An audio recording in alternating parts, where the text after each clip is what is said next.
Welcome to the GRG podcast, the place for all your gaming news, plus hot topics of the week. Also, remember to follow us on Twitter at KMega4. Welcome to the GRG podcast.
It seems like he wants to quit the whole show, believe it or All not. right, we're going live. We are live. We are live, ladies and gentlemen. 405. We are live from the 405. The GRG podcast is live. I didn't give you permission to speak. I think this might be the best GRG ever because Ham Solo can't speak. Oh damn! Damn. Why you gotta do ham like that, man? Damn. Well, yeah, damn. I just should have just left it alone, but whatever. Anyway, ladies and gentlemen, what's going on? And then it messed up my camera if I'm sitting here giving them some permission to talk. Wow. So, did he just mute himself again? I don't blame him. Maybe. I He's probably unmuted gonna him. leave now. I would have left. I would have been like, man, fuck you too, K-Meg. All right, peace. Yeah, he muted himself. That's K-Meg my would have background. been like deuces. I would have been like, Yeah, he is No, muted. no. I unmuted him. I just hit. No, he's muted himself. He muted himself. Oh, okay, Yeah. okay. He muted himself. All right, because I just unmuted him. Hold on, let me do it one more time. Well, no, he probably is talking or something. I don't know what's going on. Yeah, he's probably got stuff with the wife. Nobody's quitting GRG podcast. Lady Foxfire. Nobody's quitting GRG. There was a I'm conversation putting in my about resignation. Because, yeah, you're putting your resignation in to PlayStation. It's almost over. These Xbots. It's over. It's over. No, Thank you, nobody's leaving Foxy. GRG. I hear you. I hear you every time you do a show too, young lady. Yes, ma'am. That was a good video. I did post it out, I believe. Yeah, it was. Hey, Foxy, we need a friend up in here to balance it out. You should jump in here and hang out with us and shoot the breeze. Hold on, wait a minute. Because I love Foxy. She's I love awesome. Foxy too, but why do you want to mess with my cameras? Why do you want to mess with my Sorry. cameras? Why are you always trying to mess up? Why are you trying to mess with my Stop. cameras? Because Hams will mess it up later on when he jump back in. Ham is in here. He just muted. You know, Okay, I'm sorry. I'm such a lovely but bastard. if somebody does jump out and come back in, it does fix the cameras. If they Yeah, I've jump seen out that and they happen. jump back in, but if she jumps Yeah. in, it's going to mess up the cameras. I Right. can get her in there, but I still got to make some adjustments. But if she wanted to come in here, it would be great. I would have no problem with that. Anyway, people. No, if you- stay out now, Foxy. He done messed it up. No. Sir X-Man messed it up, ladies and gentlemen. Sir X-Man messed Sir it X-Man up. always messes up the He podcast. messes up everything. God. Okay. My God, and I'm not even drinking yet. Anyway, ladies and gentlemen, the GRG podcast is live. We do have a lot to talk about. I know that one conversation, it might take up the whole show. So we won't get to that first. And that is, if you see the picture behind me, if you watch anything TNT, if you watch the TNT Sports basketball with Charles Barkley, Shaq, Kenny Smith, you know what I'm saying, and all the rest of them, because, you know, Dwayne Wade comes in there, you know, and then beautiful Candace Parker comes in there, which I'm still tripping at Sheldon Williams. Sheldon, I have no idea what the hell is wrong with you. Sheldon Williams is from Oklahoma, ladies and gentlemen. And as an Oklahoma native, born and raised out here, we got better game like that. And this man made us look bad. You get a woman like Sheldon, you get a woman like Candace Parker, right? You get her. You get married, you have a family, and the woman that you cheat her, and it usually happens like that. If you cheat on somebody, it's usually, you know what I'm saying, it usually is a downgrade, because the you know, sometimes it's usually a downgrade. You know, you messing with some nasty that is just the ultimate freak of freaks, right? I get it. I understand. But man, Sheldon. K Megan knows from experience. I do, actually, to be honest with you, and it's horrible, right? But anyway, with freaks, I know with freaks, you know what I'm saying, you know, freaks are just a different level. We all have a past, man. We all have a past, right? But anyway, Sheldon Williams, you disrespect Oklahoman men everywhere by that disrespectful thing, by letting a beautiful woman like Candace Parker get away. I don't know what's wrong with you. I've never even heard of Candace Parker. She plays for the Spark. Oh. Well, she played for the Spark. She retired. She came back, and I think she plays she just won a championship last year. I think she went to Phoenix. Yeah, why would you ever leave? You see what I'm talking about? You see what I'm talking about? Why would you ever do that? She's fine. She's beautiful. And she can ball. Like, absolutely, she is gorgeous. But she played for LA. She got drafted by the LA Sparks, and she played for them for countless years. Then she retired. Then she got in the booth, and then she got back into basketball, because I don't know if she had a child or whatever. She's with the Aces now. The Aces, that's who it, Las Vegas Aces. So I think that they won a championship last year, because she won a championship last year. So anyway. Are we talking about the WNBA? This man still say he's muted. Yes. What are you doing? Okay, hold on. Let me see. I think he has to unmute himself from unmute yourself, Ham. Let me see. Because Discord has you muted. Yeah. Discord is showing that you're the one that's muted, Ham. Yeah. You're the one that's muted. Else. Yeah. Unmute yourself. That's happened to me before. And I hate to say it, I had to back out and then come back in and get it to work again. Yeah, because I got you in. I'm saying, hold on, let me type it. Unmute yourself, brother. What did you like kick him out of the thing or something? No, he erased himself. He called and said that he erased himself out of okay. Accident. All right. Yeah, there he goes. There he goes. Now see if he comes back. That happens. I mean, I've done that stuff before where you accidentally do something, you're like, oh crap. Right. And here to go, the cameras are just all over the place. There we go. Now he's back. Now he's back. Yeah. There we go. We can hear you. Yeah. Are you on the road again? We hear you. He's on the road again? Yeah. Okay. I feel like this was K Mega's fault, Ham. Sounds like a bunch of death. No, my wife's been playing a lot of Halo lately. And she's been using Discord, and I guess she was like, "Ugh, this dude is disgusting." Oh, wow. And just got to removing him. I mean, baby, is that how it went down? Absolutely. You hear that? Yeah, I heard that. Absolutely. Well, that is fine. I can respect that. This man's mug is. Definitely respect that. Well, I didn't hear what she said. What she say in the background? She said K Mega is. Say that louder. You can't be running with you. Oh my God! Really? Wow! What's the problem? What's the problem here? What did I do? I've been a decent host to this sucker. I have been helping to promote this man's channel and everything. Man, I even do a podcast with him. But have you? Like I needed him. He needed a break away from Loke, so I said, you know what? You want to do a podcast together, man? Let's work. Let's do some work.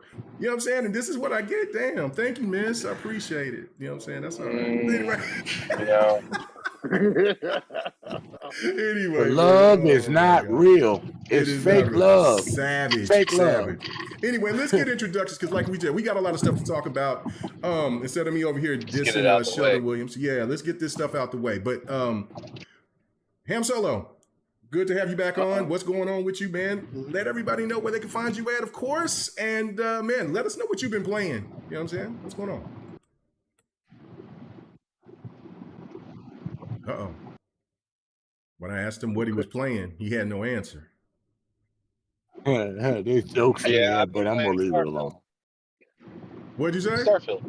Oh, okay. Starfield. Okay, I'm just making sure. I was just like, man, you told me you was playing Starfield, but I'm like, bro, you didn't say nothing, so you're making me nervous here. Cyberpunk as well. Nice. Okay. Good deal. All right, cool. Dark Optimus, the one that's you listen, it's right here.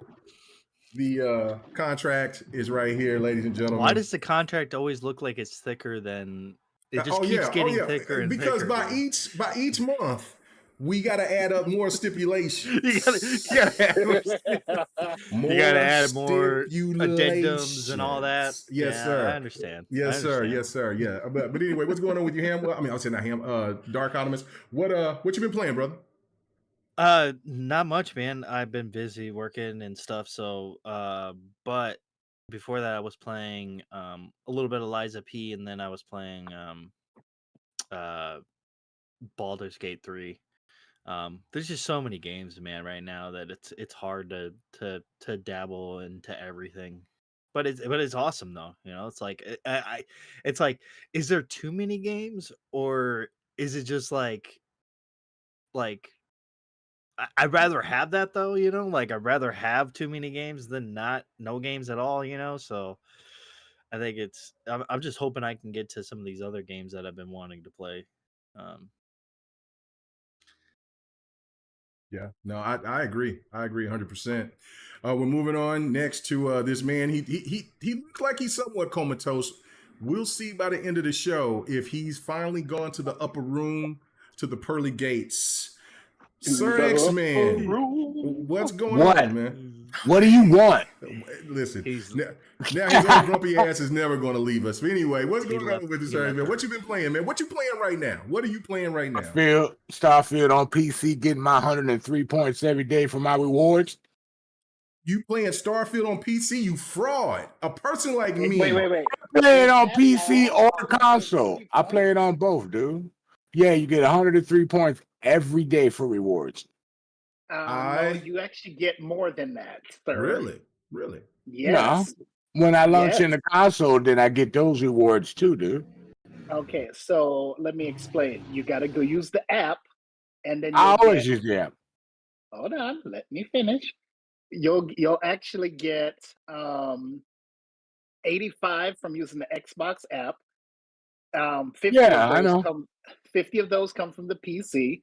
You get about 350 if you're using the Edge browser, if you're browsing on your mobile, and then of course browsing on the PC. So that's 350 right there. So I'm playing that jeweled game also. Yeah, that's part of the 85 that's on the app. So that's why I rack up 400. That's why I rack up so much, dude. I love it. Hey, PlayStation, can you rack up like that for playing a game? This is an intro. This is not a conversation. He started it. Don't even mess with me when I do it. You can do it if I'm just playing Starfield, everyone. Let's go. Okay. If you buy games for like 15, 20 minutes. You can get points. Okay. And lastly, thank God, Viper. God. Well, I'm just saying because, like, I mean, I'm trying to get through the intro so we can get to the topic, and then, like, you know, I know everybody's ready. Y'all salty. I get it. I know. Dude, you talked about an NBA person I didn't even know at the beginning of the show, so don't even go there. Well, WNBA, get it right. Candace Parker. WNBA. Beautiful WNBA superstar. God. Viper. Venomous Viper. What's going on with you, man? You sound very healthy and alert. Like, you did not sound that way last week. Thank God that you're still alive. and maybe the hostile situation has come. Maybe it seems like it's you got a break this weekend. So, man, how are you doing? What's going on? Have you got a chance to play any games this week? Yeah, I got a chance to play Sea of Stars. I'm loving that game. In terms of last week, it was Loke's fault. He put me to sleep. His ass is boring as hell. Wow. So, yeah, that was Damn. that was not good. I had to listen to him, and he was just like, Do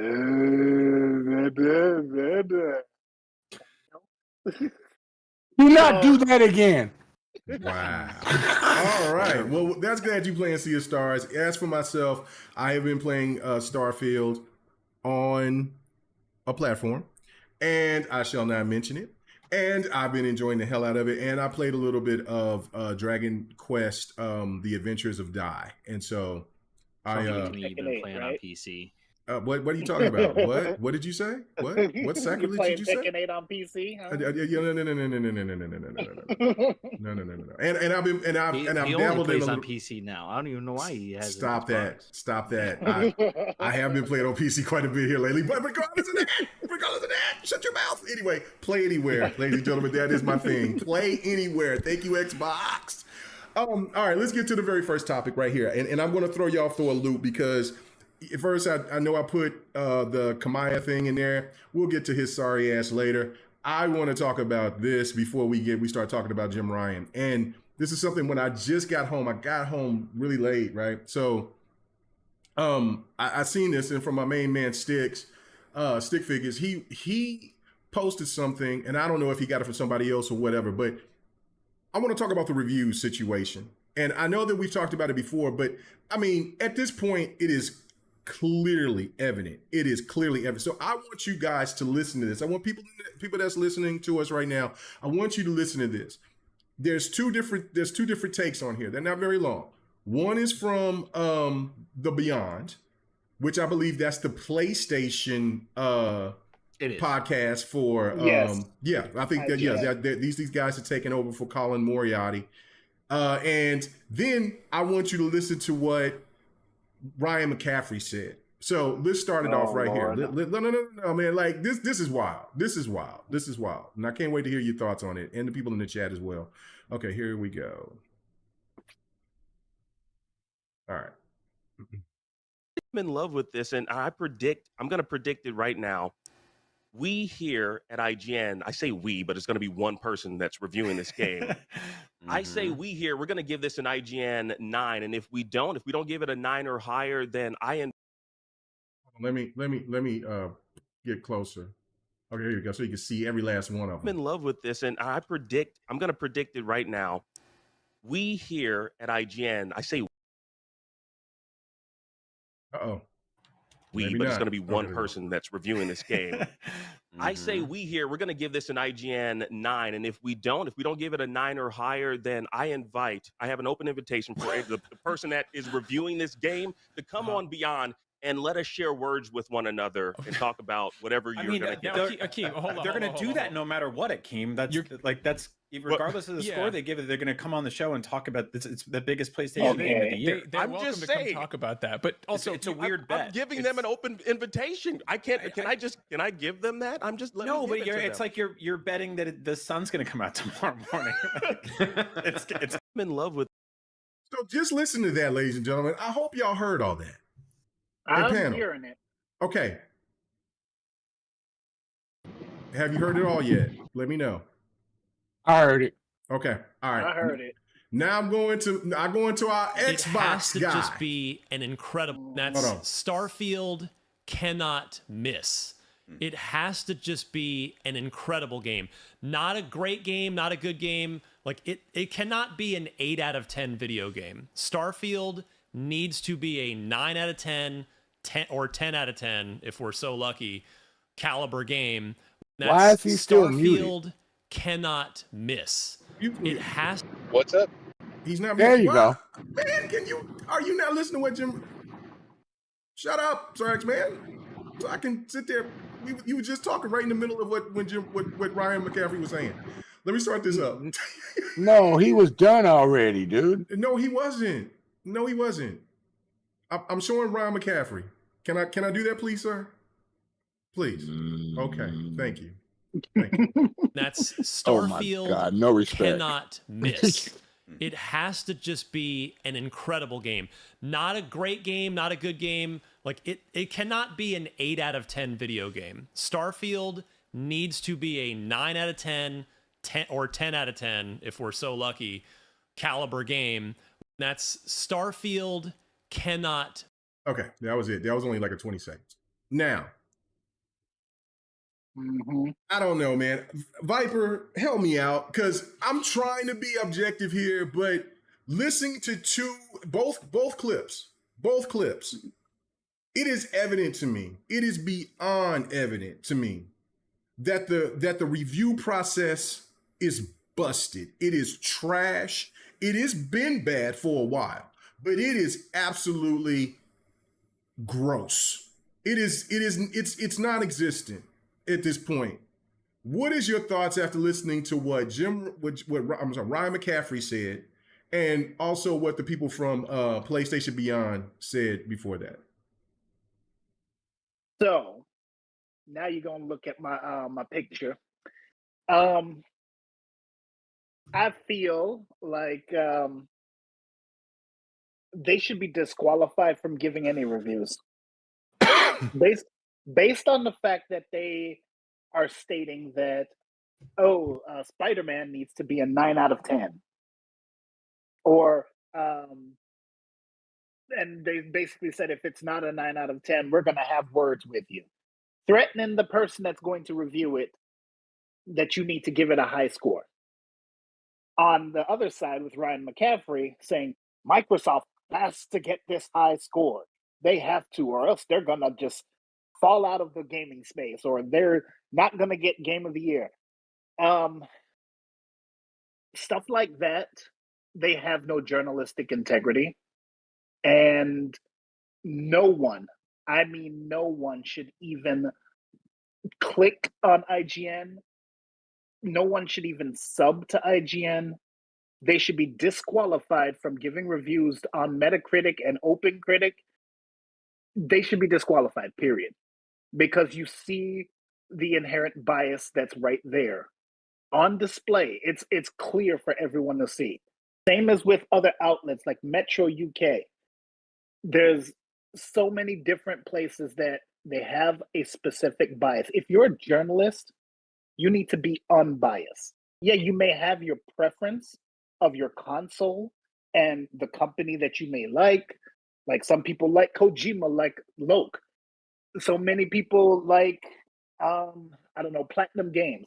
So many people love Nintendo. They love Sony. You may have your own bias, but you need to check that at the door and do your job as a journalist and be unbiased. If you don't like the game or the company, let somebody else do it. But don't damage the reputation of the company and basically damage the infrastructure of journalism, especially video game journalism, because some of this, most people don't even take video games seriously. We had to fight for so many decades to get to the point where people are taking video games seriously. That's why this is an emerging market. This is a growing market where now people are taking gaming seriously. And with these so-called journalists, they're just screwing it up for everyone. So I would suggest to everybody, do not give them the clicks. Do not watch them. Do not even talk about them. Just let them float off into oblivion, because they don't deserve our time and our energy.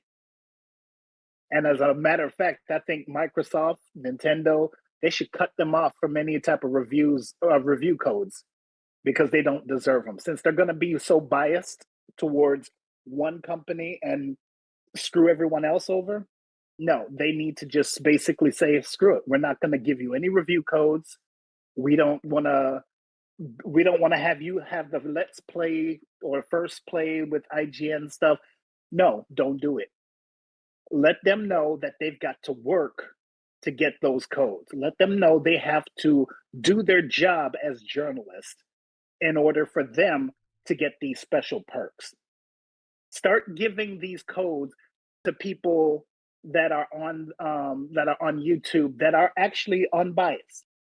Give them the codes. Give the codes to people who are actually going to play the game and critique the game properly. Not just some fanboys who want to just say, oh no, we're going to give this a 4 out of 10, like Jim Sterling. Don't give it to some people like King Thrash who wants to just shit on every Xbox game. Right. I mean, seriously, do not waste your time and your codes on people who don't deserve it. Give it to people who are actually going to be fair and honest. And then that way, everybody will have a good understanding of what to expect for this game. The people that are that have spent countless hours developing this game, time away from family, time away where they have haven't seen daylight. Let these people get some type of relief with someone saying, oh, we love this game. They will feel much better about themselves after they've done, after somebody gives them the proper critique, because they've spent their lives doing this. Developers take so much time to make these games, and when you shit on them like this, they're like, well, what the hell am I doing? Why am I even trying? These people don't care about the stuff that I had to labor through. So do not listen to these outlets that like to just shit on people, just to shit on them because they just don't like the company. You just basically take the stand. But remember how people keep saying vote with your wallet when these companies are trying to screw you over with games? How about vote with your clicks? Vote with your subs. Do not sub to them. Do not click on them. That's all I got to say about that.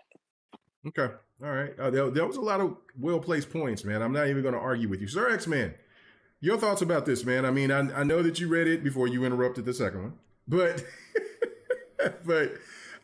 what, I mean, do you agree with me on this one, or in Viper, that the review process has just gotten so broken that now it's basically become irrelevant because it's now turned into a thing about clicks, or we're going to come after you because you didn't give us a review copy? I mean, that was already stated from people from Metro and other people when they got a chance to get a copy of Starfield and that. Like, is it now at this point to where reviews are just irrelevant? I don't know. What's your thoughts, brother?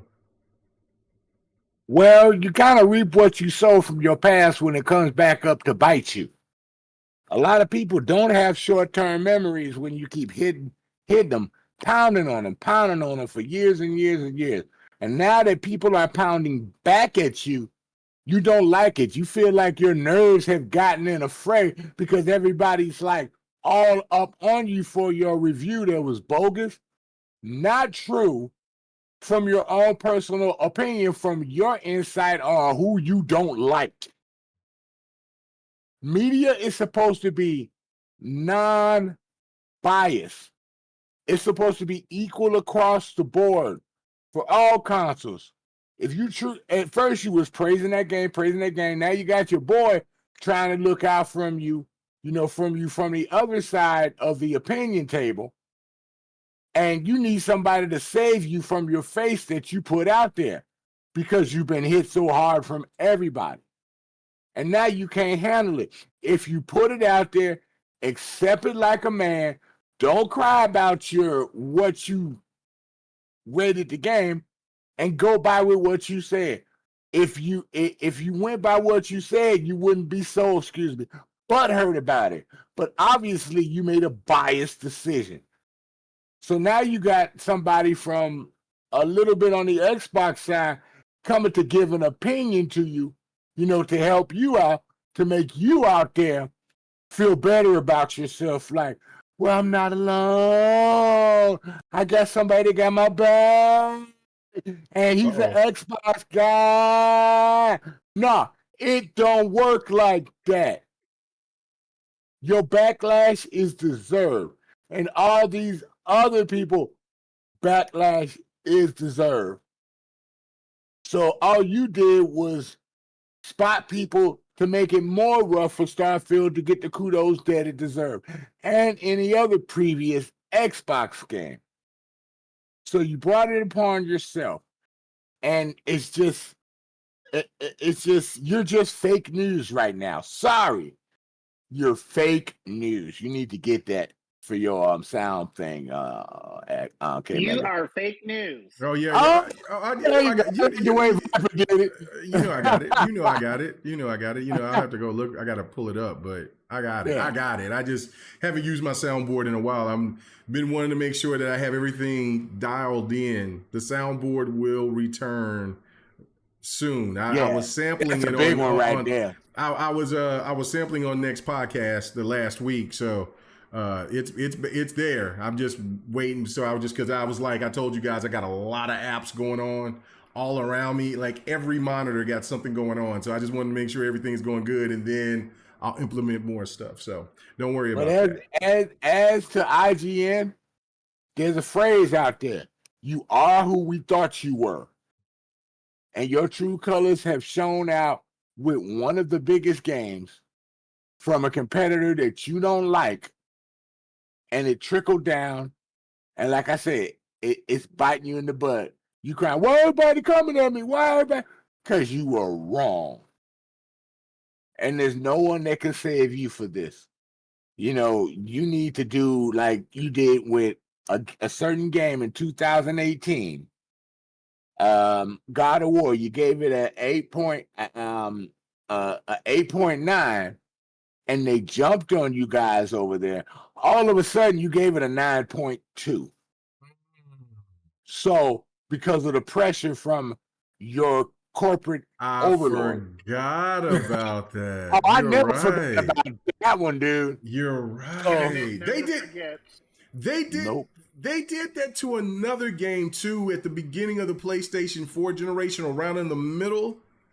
I can't remember what game that was though, but they did that before, and that was the first time. That's it. That was it because it was Uncharted 4.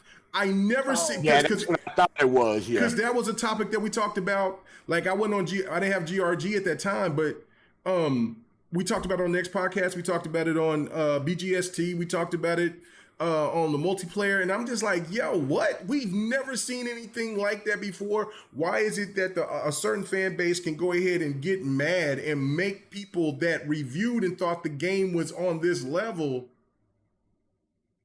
and then all of a sudden rewrite it? That was the first time that I ever seen in my time recognize it. And then you just brought it up with God of War.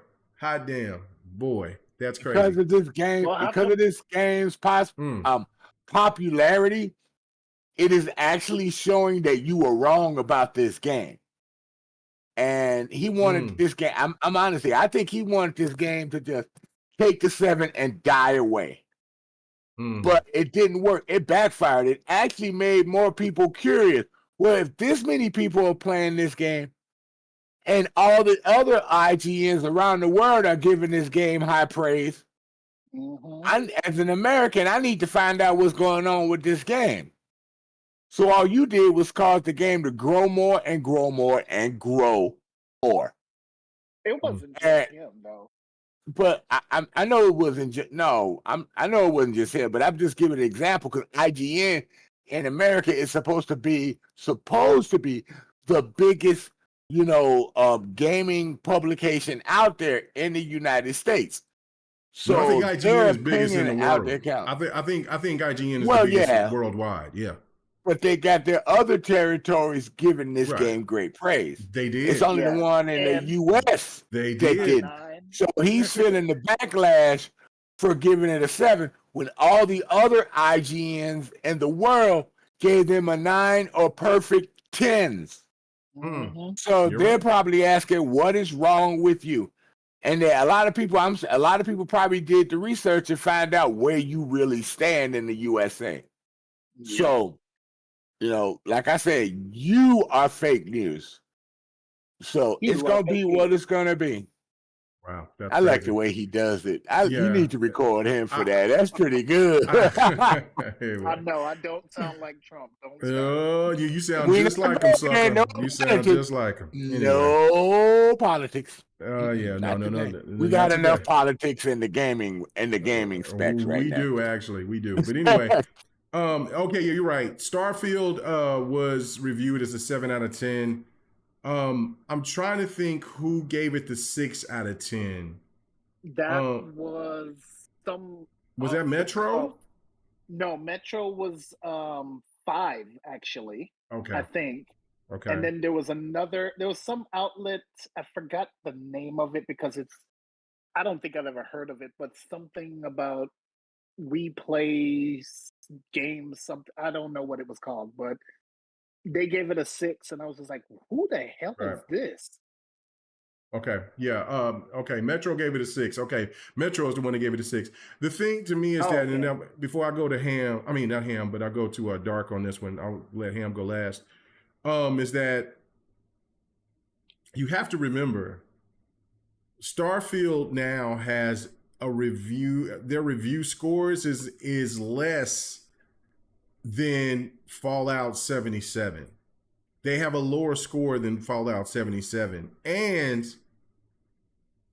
76 country ads. God damn. What'd you say? What did I say wrong? What did I say wrong? I said your country it's Fallout 76, he said. Oh, 76. I said 77. I'm sorry. Okay. My bad. Okay, so Fallout 76. I'm sorry. Thank you. Let me be country. But just let me be stupid on that one. Anyway, so Fallout 76 got a higher score than Starfield, plus a higher score than No Man's Sky. A broken game from launch. That's what I'm just reading it right now on Google. That's crazy. Dark. Okay, Mega. Yeah. Before you finish, let me give you the different scores. Okay. IGN gave it the 70. The So Video Games podcast gave it a 65. Metro Game Central gave it 60. Eurogamer gave it a 60. Mera Station gave it a 58. And the Jimquisition gave it 40, that's Jim Sterling. All right. Let's keep it moving. Dark. After listening to what you heard right there from PlayStation Beyond, and then also heard what Ryan McCaffrey had to say, is it at this point now that we can actually say, because there was even you pushed back on us when we were saying that, look, we were going back from last gen, you know what I'm saying, when you had your podcast, and you guys pushed back and were saying, I think because just Xbox is just not doing the best that they can be. I think that you guys are just is just not looking at it, kind of have the tinfoil hat. Can we actually now, can you change that narrative now? Or do you still think that I'm and other people on this panel and in the chat have the tinfoil hats? I don't think you guys have tinfoil hats. Okay. I just think that I have a little different stance on this. That's fine. That's why you're here. Only because I feel like sometimes people give their opinion about something, about a game or whatever. They give their review, which is an opinion. Let's be honest, it's an opinion of the game. And they may be sincere about it, like I'm not saying that every review, like a 4, no, a 6, no, a 5, no. But I can see some people being like, yeah, I give this game a 7. I can see people doing that. Right. No, I can agree with that. Yeah. And I could see some people giving this game an 8 or a 9. I give this game a 4. Well, let me finish, Sir X-Man, before you get all. We can't even see you on the screen anymore. Yeah, we can't even see you. Before you get all flustered and stuff, let me explain what I'm trying to say here, okay? So basically, what I'm saying is that some people give out their opinion, and they might not like the game. right? They might not, you know, they might have thought, oh, you know, I thought it was going to be more like, maybe they liked Fallout 4. Maybe they just didn't like Starfield, you know, and then there's nothing wrong with that. I'm not saying that every outlet was being truthful, because I think there was a lot of outlets that weren't being truthful at all about Starfield. Because I still think, in my heart of hearts, I still think that Starfield's an 8, you know, out of 10. Um, but I also, you know, think to myself, like, I could see somebody being like, "Yeah, it was a 7." You know, like, I didn't like it as much. You know, I thought it was good. I just didn't think it was a great game, right? And I just don't. I try not to buy into every single conspiracy or every single thing that these you know, guys go about. I will say the big ones: IGN, GameSpot, uh who else is there? Metro. You know, the bigger, like the bigger outlets. I think that they're kind of, they're really biased on stuff. But I think there's people that were on YouTube that, there were some people on YouTube that I was listening to, and they were, you know, they just didn't, they liked Starfield, but they just didn't think it was the greatest thing since sliced bread, right? Like, they just thought it was good. It was a good game for them. And they gave it like a 7, I think, some of them. And these are people who just review games, you know, and sometimes they even give, you know, PlayStation games like really low scores, you know. So I think if it's genuine, I think you can tell. But I think like IGN and even like GameSpot and who else was it? It was Metro, and then Jim's the whatever the fuck his damn The Jimquisition, I think. Jimquisition, dumbass fucking name.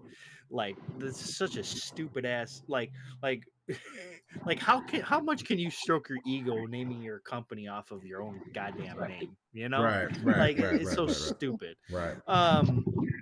And then he gives it a 4, and it's like I don't think it was a 4, man. Come on now. Well, Like, four to me is of like course, a broken game. Of course, It was his political leanings. That's all. Yeah.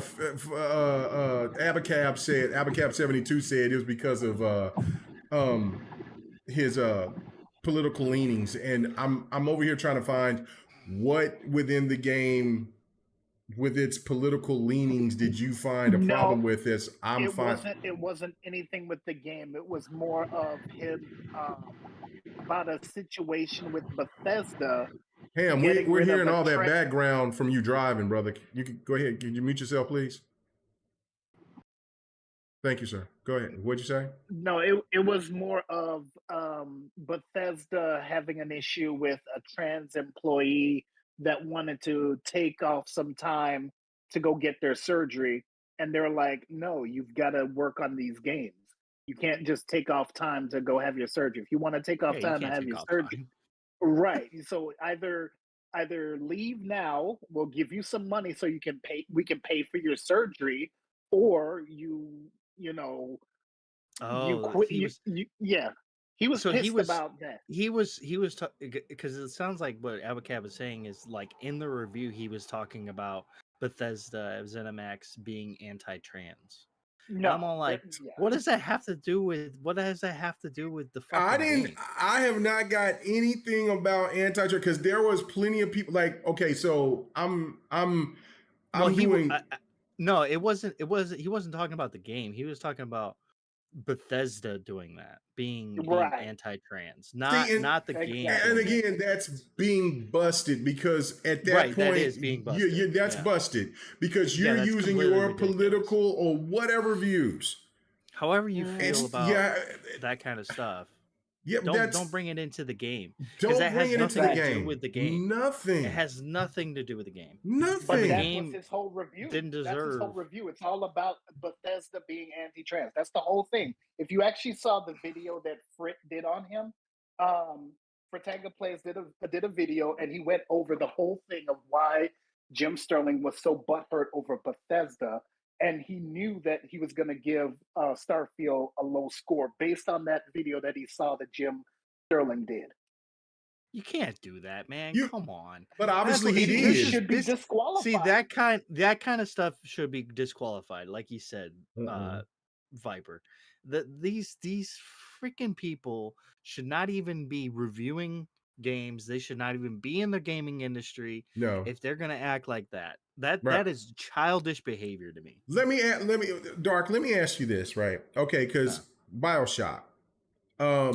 I think BioShock could have went and should have went darker. BioShock Infinite, I should say. I think it should have went way darker than where it did, because the impact that it was doing, I was like, oh my God, I'm feeling all of this, right? Like Comstock and everything that they're doing there, and it's set like in the 1920s. Of course, a place in the clouds would only be allowed for people of a certain race or whatever, a certain class, right? Yeah. And so you're going to have a rebellion and all of this and all that. So and I don't know if you guys have beaten BioShock Infinite, but there was a scene where, and that it's not telling the overall story, but there was a scene where this black woman had this preteen child of one of the prominent people at I forgot what the name of the city was. Columbia. And she was going to kill him. And I'm like, prove your point, do it, prove it, show you mean business. But of course, the game didn't want to get that dark. I wanted them to, not because I wanted to see some white kid get off. That's not what I'm saying. I wanted to make, no, that's not what I'm saying, right? What I was saying in the sense of the impact would have been much more harder on that story to make that seem like, yo, this woman is going to do something that foul to a child or preteen child, still a kid, that means they're going through a really serious oppression out there, right? Like there's some real serious problems here, but they didn't want to touch it. They didn't want to get too deep into it. I thought that the first game got really deep and dark. Like, it was talking about mental health and all different types of things like that. I thought that Infinite should have touched that. So what you're telling me is because of this man having a problem because of the whole Bethesda thing with the trans people or whatever. And I'm a supporter of all people. I'm not liberal, but I am Democrat. I'm who I am. You know what I'm saying? And I have I have no problem of letting people know what I affiliate with, right? But if that game came out now, you mean to tell me that there would be somebody that would rate BioShock Infinite a 4 because they would feel that was too much, or that nowadays, and that's a problem. That's a problem because you're fucking with art. You're messing up art. You're fucking with art. You're not only that, but you're bringing in your own political views, right? And that's not right. Game that has nothing to do with the game, right? That's my whole point of it. Yeah, no, that's disgusting. Scott saying, he's got freedom of speech. I understand that, dude. Right. What I'm saying is that you shouldn't bring those type of feelings or that type of into a review of a game. Right. Like if they did that with a PlayStation game, how would you feel, Fahim? You'd probably be pissed about it, wouldn't you?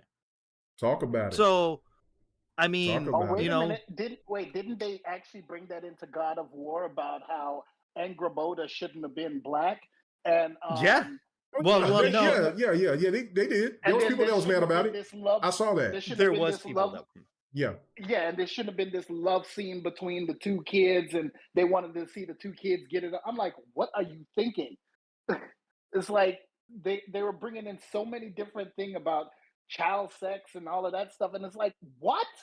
Okay, Whoa. now, okay, calm down. Calm that down. No, let's hold on. Let's back it up, though, Viper. Let's back it up a little bit. Right, okay? let's back it up. But let's the thing back that is up. that, like, chill that out. None of that stuff was happening in the game, right? She Exactly. wasn't even a main character in the game. She was just a side character. She was a cool character. Honestly, she was better than Atreus, but that's just my opinion. Right. Because she had like magical powers and stuff that she could like, and then she could like talk to animals and stuff. I was like, that would have been awesome to be able to do that like in the game.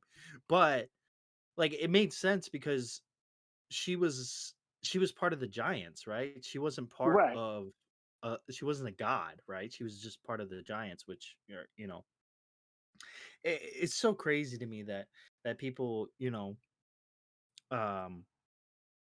try to bring in that type of mentality, right? That political type of thing into gaming. And it's like, I understand that you have your views, you have your ways, you want you either lean on one side or you lean on the other side. But at the end of the day, that shouldn't be put into the game. It should only be put into, you know, when you're talking about actual politics or whatever, you know. Right. And the thing is, even Hogwarts Legacy had that same problem, right? Right. I They see had Fahim that talking about that. same Right. problem. Right. Like, I think who was it? It was GameSpot who gave Hogwarts Legacy a 6. Really? They gave it a wait 6. Let me pull it up here real quick. I'm pretty sure it was a 6. Yeah. Let me know if I'm wrong on it.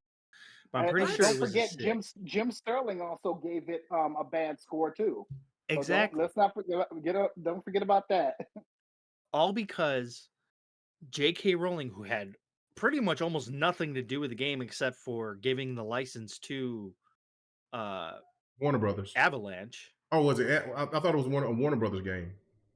Yeah, it's a Warner Brothers game. Oh, with Avalanche. Okay, I got you. Portkey, Avalanche, you know, yeah, with them. You know, besides giving that to them, right?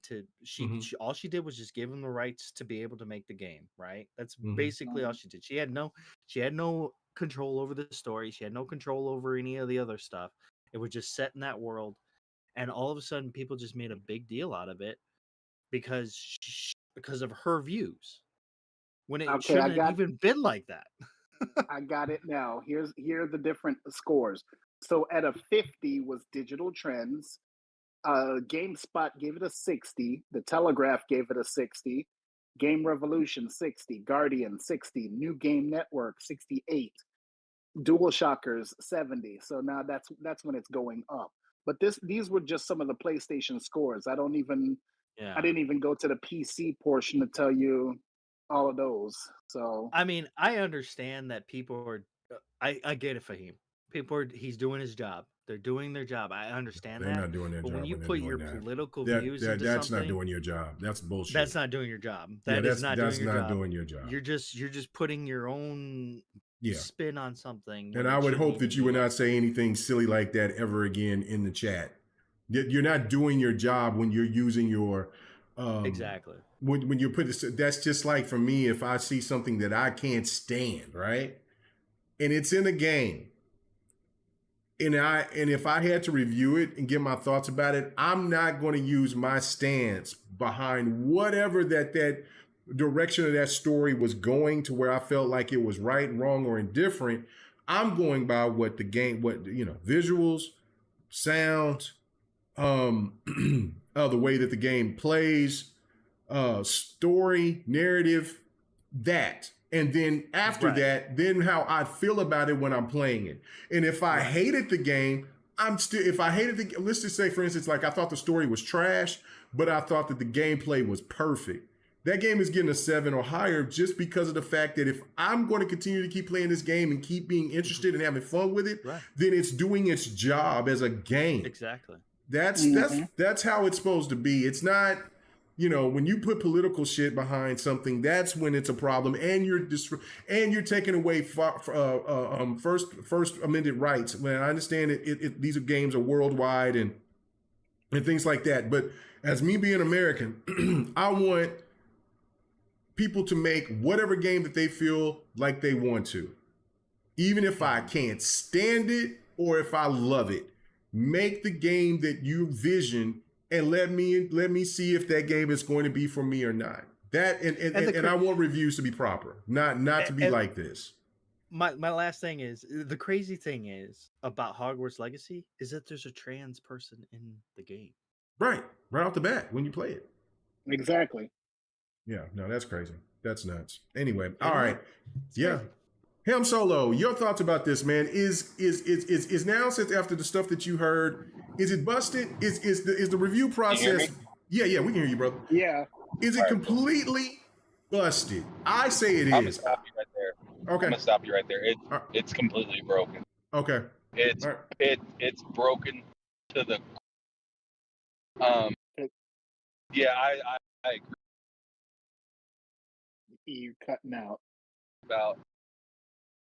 I agree. Uh-oh. You're cutting out. Yeah, you was cutting out. So yeah, you're cutting out like crazy, dude. Yeah, you was cutting out pretty bad.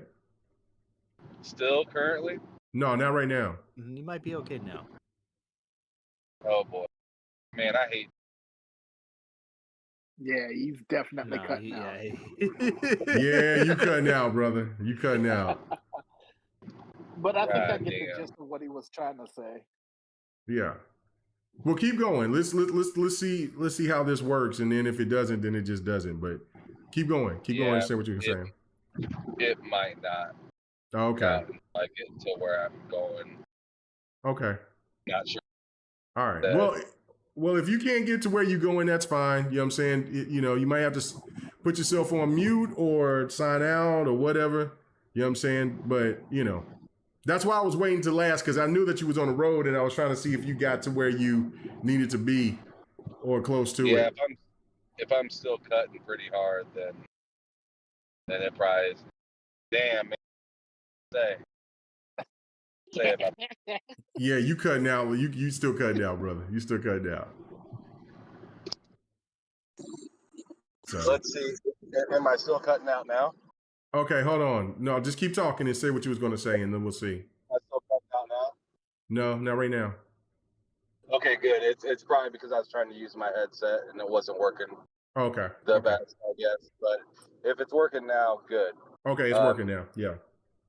All right, cool. So, yeah, I think it's cut. I think this is completely broken down to its core. I mean, when we're hearing stuff like what you guys just got done saying about this Jim or whatever that company is. Yeah, the Sterling, yeah. Mm-hmm. Yep, and what you're hearing about Metro and, IGN is supposed to be like the leader in gaming when it comes to news. And it's just tragic what we're seeing. Like, it's not making any sense. People are like going at it in the wrong sense. And then what makes things worse, and I don't mean to do this to you because, I think everybody's opinion matters to a point. Yeah. But Fahim, we can't be out here saying that they're just doing their job. That isn't their job. No. Their job is to report on the game, not the things that are going on around the game or the people that may have made you mad within the IP that has nothing to do with the actual development of the people that are working on the game. It's just not fair. And then at the same time, in my opinion, I'm just like, why are we still trying to win over these people that clearly made stances on where they're at?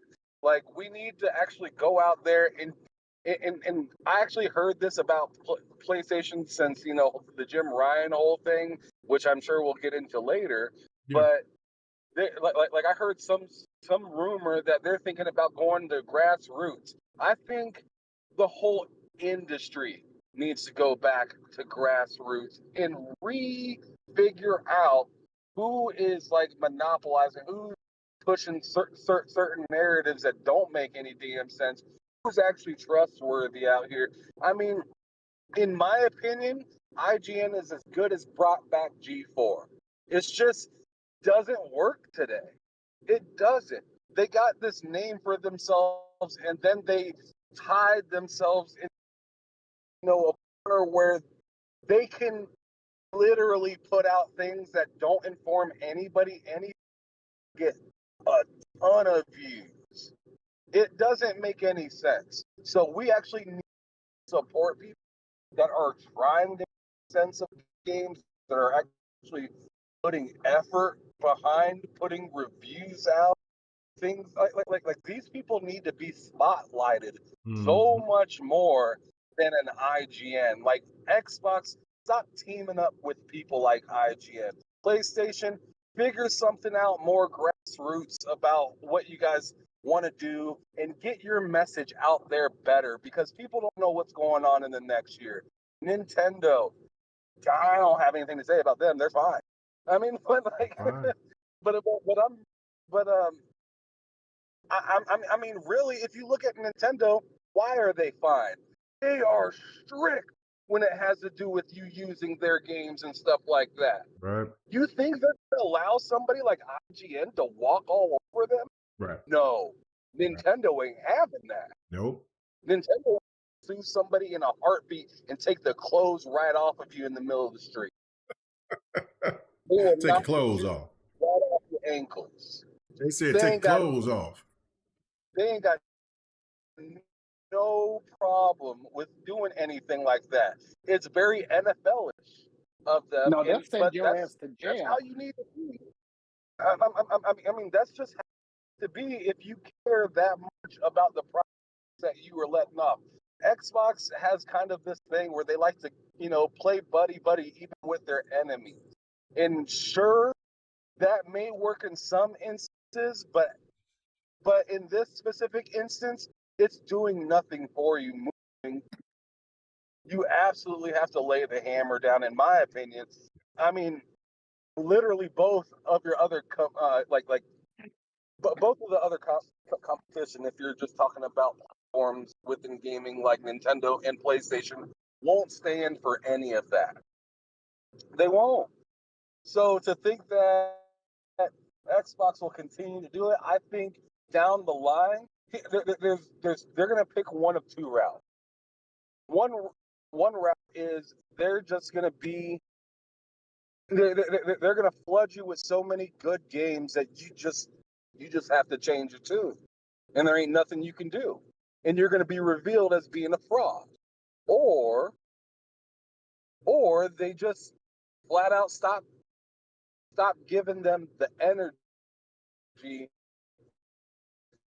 to be able to go out early and hate on your game before it even comes out. There's really only two routes you can take. Can't take both of them.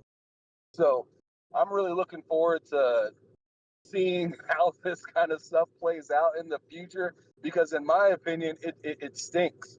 We're, as a community in gaming, us that are, especially us hardcore, like to me, it's wild that, I mean, this goes into any type of coverage of news. So whether it's sports, politics, gaming, just anything really, we're finding ourselves as a human species willing to look it up from a source that we can trust, other than any of these big ass companies that are getting paid crazy amounts of money. Sure, they don't get as much top end views as all these other ones just because it's a different look to for information, but I'm just saying it's slowly killing these actual publications, and that's why they're at the point that they are, where they feel like they need to make you mad or make things not make sense to make a buck. They're fighting for their lives to stay in business right now, and in my opinion. Right. That's all I gotta say. Oh yeah, no, yeah. Great points all the way around. My brother Don said this for years, that IGN was on a thread, and the way that they have acted, the way that all of the gaming media has acted, they're all on a thread. It is apparent that the YouTuber, the content creator, is king. Yep. And all you got to do, if you don't believe me saying that, all you have to do is see some prominent big time YouTuber post something on X/Twitter, Threads, TikTok, whatever, right? And then the gaming media immediately takes what they say and posts it. It's not like you used to be where there was true source finding. Now it's just who is the biggest the biggest and the brightest star in the gaming space that are content creators that says something, and then the media rushes right behind it. They're followers now. They're not leaders. They're not AK leaders. Mega, Yeah. you remember when IGN got caught for stealing the review of a YouTuber for a game? Yeah, It he was the copied and exact- pasted somebody's article. Yeah, Yep. yeah. No, that's what they do. Like, yeah, they went to a smaller YouTuber and then they went there and they did that. I mean, even big time YouTubers do that. I've had it done to me before. I've seen something. So I saw video game footage of what I had. Now, you know what I'm saying? This is something that I have never really told people before because I had to go through some shit. Like, I didn't know, because I was ignorant to it, and I know that it got done from YouTubers that bigger YouTubers that I've hung around, and other people and shit like that or whatever, and they've taken stuff from other, but they had it done to me. And so I was like trying to go through the process of trying to figure out, like, yo, this person took exactly my game time. I had to show the game content. I had to prove that the game was mine. I had to do all of that. They had to eventually take it down. But I mean, that person is not around anymore. But that person got off of the gameplay that I showed to my people. I got like 200 and some views. That dude got 800 and some thousand views off of it. I couldn't believe it, and I was like, "Yo, do I get any of that? Do I get a little bit of that? Do I get some? Because I was still getting my ad revenue. I was just getting my ad revenue at that time. I was just like probably a 1,500 subs, and they were like, "Sorry, but we shut it down." Bro, what? This dude at 800,000, almost a million, and he's like, what? So and that's just one person I found because somebody found it for me. I have no idea how many people is counting to. Like, I just stumbled on what game it was. It was the game that was shown was Quantum Break. It was Quantum Break. Really? It was Quantum Break. Quantum Break. It was a big audio. Yeah, it was a big media outlet. It was no, not an outlet, a YouTuber. A big YouTuber. It was a big YouTuber. He took. Yeah. He's not around anymore, which is crazy. But you know what I'm saying? No wonder. Yeah. No wonder you don't get any credit for games that you play, and everybody say you don't play no game because everybody steal your gameplay. Crazy thing. Like, and I wasn't going to say this, but I'm going to say this. Like, before there was Iron Lords, before there was RDX, before there was because we're going to get into the Jim Ryan shit next, right here. This is where we get into it. Before there was well, I don't even know. I don't know how long Jez and them. Jez and they start? hasn't been there for long. They've been there since probably 2019. I think. Shit. No. They ain't been them too, and countless others out there. What I said about what Sony's doing was back on the multiplayer. Back when I was getting ready to, I was on Next Podcast. And I was doing my videos and I was saying this shit, and now we're doing our segue. I'm doing it right now. Where I'm saying, and shout out to all them brothers, because I got love for Dealer, I got love for, I got love for the Iron Lords and everybody. That's not, the point I'm trying to make here is that, look, I've been saying this for a minute. You cannot go through all this turnover at anywhere. No big company, no small company, no big company. You can't go through all this turnover without repercussions. PlayStation right now is getting away from their third CEO in less than 10 years. Third. They lost Andrew House. They lost Andrew Adam Boyes. They've lost countless developers. They've gotten rid of studios. They've done all types of things. And you mean to tell me that Sony, just because they're selling consoles, that they're doing okay, that they're going to be fine at the end of the day? No, they won't. And I've been saying it. I've been stressing it. I've been only just saying this, not to say that that PlayStation's going to go away, it's going to die, go like the dodo bird. But what I'm saying is that PlayStation is on a downward tick. And the only thing, when these stands open their damn mouth and they say what they say, it's only about those console sales. First party sales are down. Record lows. The only thing keeping them up is the third party and second party deals that they've done. I've been saying this. I said this before I started GRG. And now, listen, other people started catching on. They started understanding. They started doing their own homework. They started seeing what was going on. So now I got to go to dark first. And I'm gonna go second because you know where I'm going with this. Shut up, Sir X-Man. So I gotta go to my boy time, Dark damn on it. this. Yeah, it's his time. Jim Ryan leaving is not, and this is the first thing. Yeah. Because like I said, this is going to be a process. We might not have any more topics except for this one for the rest of the night. But Jim Ryan saying, or the people that's posting this out saying that he's just retiring because he's been overworked and he's just ready to be done because he has been at PlayStation for 30 years. There's no question. I say that's a damn lie. I say he got pushed out. The ABK deal was the final straw. And the fact of the situation that's going on with him promoting PlayStation to go into games as a service. I think all of that culminated to where Sony, the mighty Yoshida, there's a lower Yoshida, a lower class Yoshida, which Yoshida's a GOAT. The former CEO for PlayStation, he's a GOAT, but he's the lower class. There's a higher class Yoshida, which is like the main man at PlayStation. Kenichiro Yoshida. Yes, the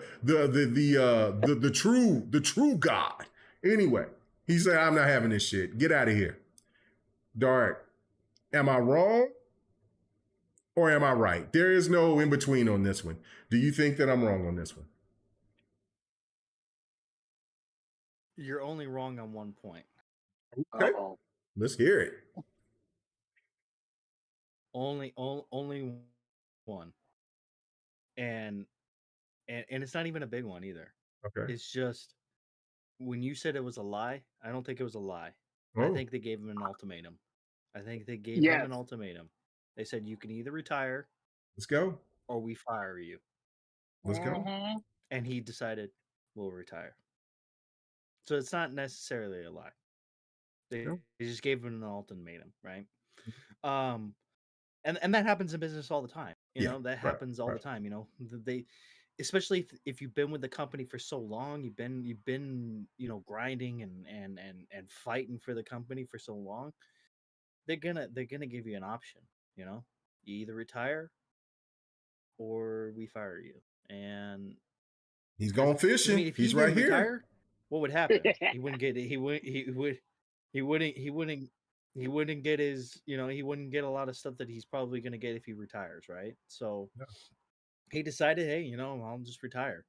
I think it was just time, too, that he, got out of there, because honestly, I don't even know why they put him in charge of the PlayStation brand, because of the simple fact that he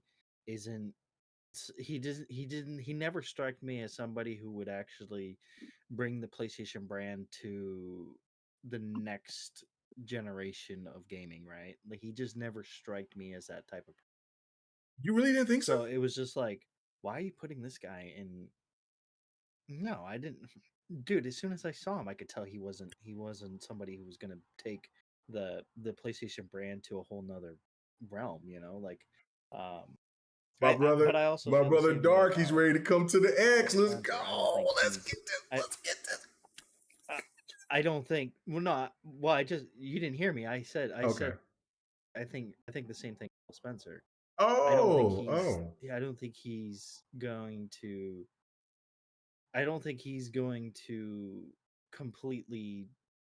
He's done a lot of good things, and he's done a lot of stuff that that he's done has been good, right? So that's good, but I don't think he's gonna take Xbox to the next generation of. You don't think so? Okay, that's another that we can have that discussion, but we'll let you finish what you're going to say about somebody this. else will. Okay. I'll do it. I'll do it later. And I know. No. We'll have that conversation after the PlayStation conversation. Honestly, I think Sarah Bond will take him to that next level. But that's just me, because she just the way she carries herself, the way that she puts things out there, just makes so much more sense. Honestly, I think they should put Herman Holtz in the chair just to see what he can do. I think he's better than Jim Ryan. I think he knows more about video games than some of those people at the company. So I think give him a shot. I'm not gonna say that he's gonna take them to the next generation of gaming, but I think he definitely can put in an effort and put in a good old college try, right? Yeah, when I heard of it, I was just like, oh, okay. I didn't even care. Like, I was just like, okay, yeah, makes sense, And I think you're right about ABK. When that went down, that's when they gave him an ultimatum. Like they probably gave him the ultimatum before the ABK deal went through. They were probably like, if this deal goes through, you either retire or we're firing you. And he was probably like, I'm gonna retire. He said, I'm about to go fishing. And that happened. Right, but we'll never truly know what happened, right? We'll never truly know what happened unless he comes out and says it or whatever. He's got a book coming. He's got a book coming. I mean, if he puts a book out, maybe we'll get some juicy facts. We will when PlayStation, when the end of PlayStation happens. Yeah, he'll definitely do a book. I don't think there's going to be an end of PlayStation. There will be an end. I think there'll be an end of PlayStation. I think there will be an end of PlayStation being with Sony. Ooh. I think that might actually. That's what I'm talking about. He can talk if PlayStation is not with Sony anymore. Only for the simple fact that I think maybe, I think, and that's not a problem. I don't think it'll be a big issue or anything. I think there will still be a PlayStation, right? There still will be a PlayStation, just won't be under the Sony brand, right? It'll be under somebody else. Who knows who it will be? I don't think it'll be Amazon or something like that. It'll be somebody else, but yeah, I just don't see. I know I see a lot of people going like, "Well, I want Sean Layden back and Jackie T. I'm like, none of these people are gonna come back. None of these people are coming back. I'm sorry. The Mighty Jack trend is done. He was done. Once they're out, yeah, they're out. Once they're gone, they're out. They're out. They ain't coming back. It's very rare in business where somebody leaves a company and comes back. It doesn't happen very often. It's weird about Iger coming back at Disney, but that's because he's trying to sell Disney off. Yeah, he's a different story. Right. He's the only exception. There's a lot of moving parts in that whole. We could have a whole podcast about that. Me and you need to get in here. I need to get Don. We could. Yeah, and we can talk because of course you are way more experienced into that realm than I am, but I definitely want to talk about that because there's so much going on within that behind the scenes, and Don could help me out if I could find somebody like Everborn or somebody else to get in there, get into his business pedigree and stuff like that. I think I want to try to set that up. Because I want to talk about that. Absolutely. Or even Gaming Forte, he knows a lot about that. Oh, too. okay, yeah, no, I'll reach out to Forte, but yeah, no, for sure. But keep Yeah. going. I'm sorry. But yeah, I cannot see, you know, I even seen some people saying like I know Viper said it, but I seen somebody earlier say Don Matrick like on Twitter and Don does not want to deal with that. He's in the woods or in Vancouver. who else was it? The guy who ran EA for a while. Now he's with Zynga. What is his name? Is it the Don't look for bald it. Right guy? on the tip of my tongue. Is it the bald guy? He's like like partially bald, yeah. No, It's no, not no, Peter no. Moore. No, it's the No, guy it's who not Peter shaved Moore. his Peter head. Moore. Peter Moore is Peter No, Moore. Peter. Are you No. Peter No, he Moore is from won't- he won't Sega? do it. Was that Peter Well, Moore no. from Sega? No, I'm thinking of the other guy.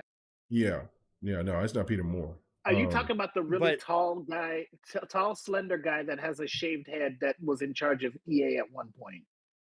Yes. Oh shoot! What is his name? Oh, I want I to say can't Andrew House, remember. but I know it's not him. I know it's not No. him. I was gonna say Andrew House, but I was like, I know it's not John him. Retelico or whatever his name was. Oh, hold on, let's see. But anyways, doesn't matter. Or Andrew Wilson. Yes, It Andrew might have been Wilson. Andrew.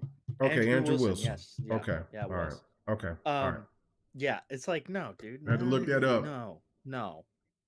Stop it. Stop it, people. Stop trying to freaking put these other people out there and things like that. No, it's just not. It's not a right fit. I think the only person that's at Sony, possibly, I think Herman Holtz could do it, but Shuhei Yoshida could do it, but he's already done it, so I don't think he would want to come back and do it. Yeah, again, he's in the indies. He said, "I'm through. I'm done." He's like, I'm moving on. I'm staying with PlayStation, but I'm moving on from being the I'm CEO, out. right? Yeah, I'm out. So the only person I can think of is probably Herman Holtz at this moment that could come in, unless they decide we'll get somebody from the outside, like somebody from Reforge Apple Gaming. or oh god. shut up. You know how many people I seen were like, "Yep, I'm stepping into the Sony CEO." Yeah, let him. Porter Rock said the same thing. I'm like, go ahead, let him go ahead, so you can cook PlayStation, so I can go ahead and have a Xbox victory. Dude, it's like when people say this is exactly like when people say, "Oh, I can make a better movie than that." Right. Exactly. I'm all like, exactly. I'm all like, I'll give you $100 million and let's see what you can do with the movie. It'd probably be shit. It'd probably look like shit. It'd probably sound like shit. No. It will look and sound amazing. Amazing. But everything else will be trash because exactly. And we'll have plenty of QTEs, and it'll be a movie. That's it. That's it. It'd be insane. It would be the best looking game that we probably have seen in a generation. But it would be nothing but QTEs. Just bring back Twisted Metal the game. That's all I had. Just bring back Twisted Metal when you get in charge. All right. Yeah, that would be awesome. If they did that. Somebody, I see Z Black Rider say Bobby Kotick is going to. You know what? There has been rumors of him. Bobby Kotick is very intelligent. But if you want that, very intelligent. You want that nasty person out there in PlayStation, do what you will. I think there's and he's cutthroat. There's too much controversy around him that I don't think that they would. That is true. They would put themselves in that predicament. They would be stupid to do that if they did that. But even though there's that controversy, they may look at, because they've wanted the partnership with Bobby Kotick and Activision for so long, they may say he's getting kicked out. Might as well pick him up to be our new CEO for SIE, and he can basically make Sony or make PlayStation division become like Activision Blizzard and worth in the over 100 billion. They could do that. I mean, could do it. that is true. I mean, He could do it. he's a very smart guy, and he definitely think that he's taken Activision and Blizzard beyond any other CEO has ever done in their entirety of existence, right? So he's definitely smart. I just feel like there's a little too much controversy around him for them to do that. I don't know if Sony would care. I feel like Sony wants to do it from within. I think they want to promote from within, and I think I think it'll be Herman Holtz, to be honest. That's a great Bobby Kotick just wants to take his $400 million and just quit everything. Bobby Kotick is not done yet. He's not done. No, he ain't done. He's not done. He's not done. He's still young. He's still young enough to get in there and do some work. It won't be at Activision or Blizzard, but it'll be somewhere. And right. Guess what? It won't be at Xbox. It'll probably turn that company into another $1 billion company. And you know what, Dark, when you say that about, I think Sony is, I think personally, and I'm finna go to Ham Solo, and then I will go to you next, or X-Men after Ham Solo. All right, that's cool. But I do feel when you saying Bobby Kotick is perfect, because that is the Sony model of how Sony, at their height of their powers, operate. Well, we got to remember, it's not going to be Sony. It's going to be PlayStation. Well, so, I'm right. You're right. But I'm saying PlayStation. Is he going to turn PlayStation into $1 billion, or will he turn Sony into $1 billion? No, he'll turn PlayStation into $1 billion. Yeah, he is a dangerous individual. He is definitely against Xbox or whoever.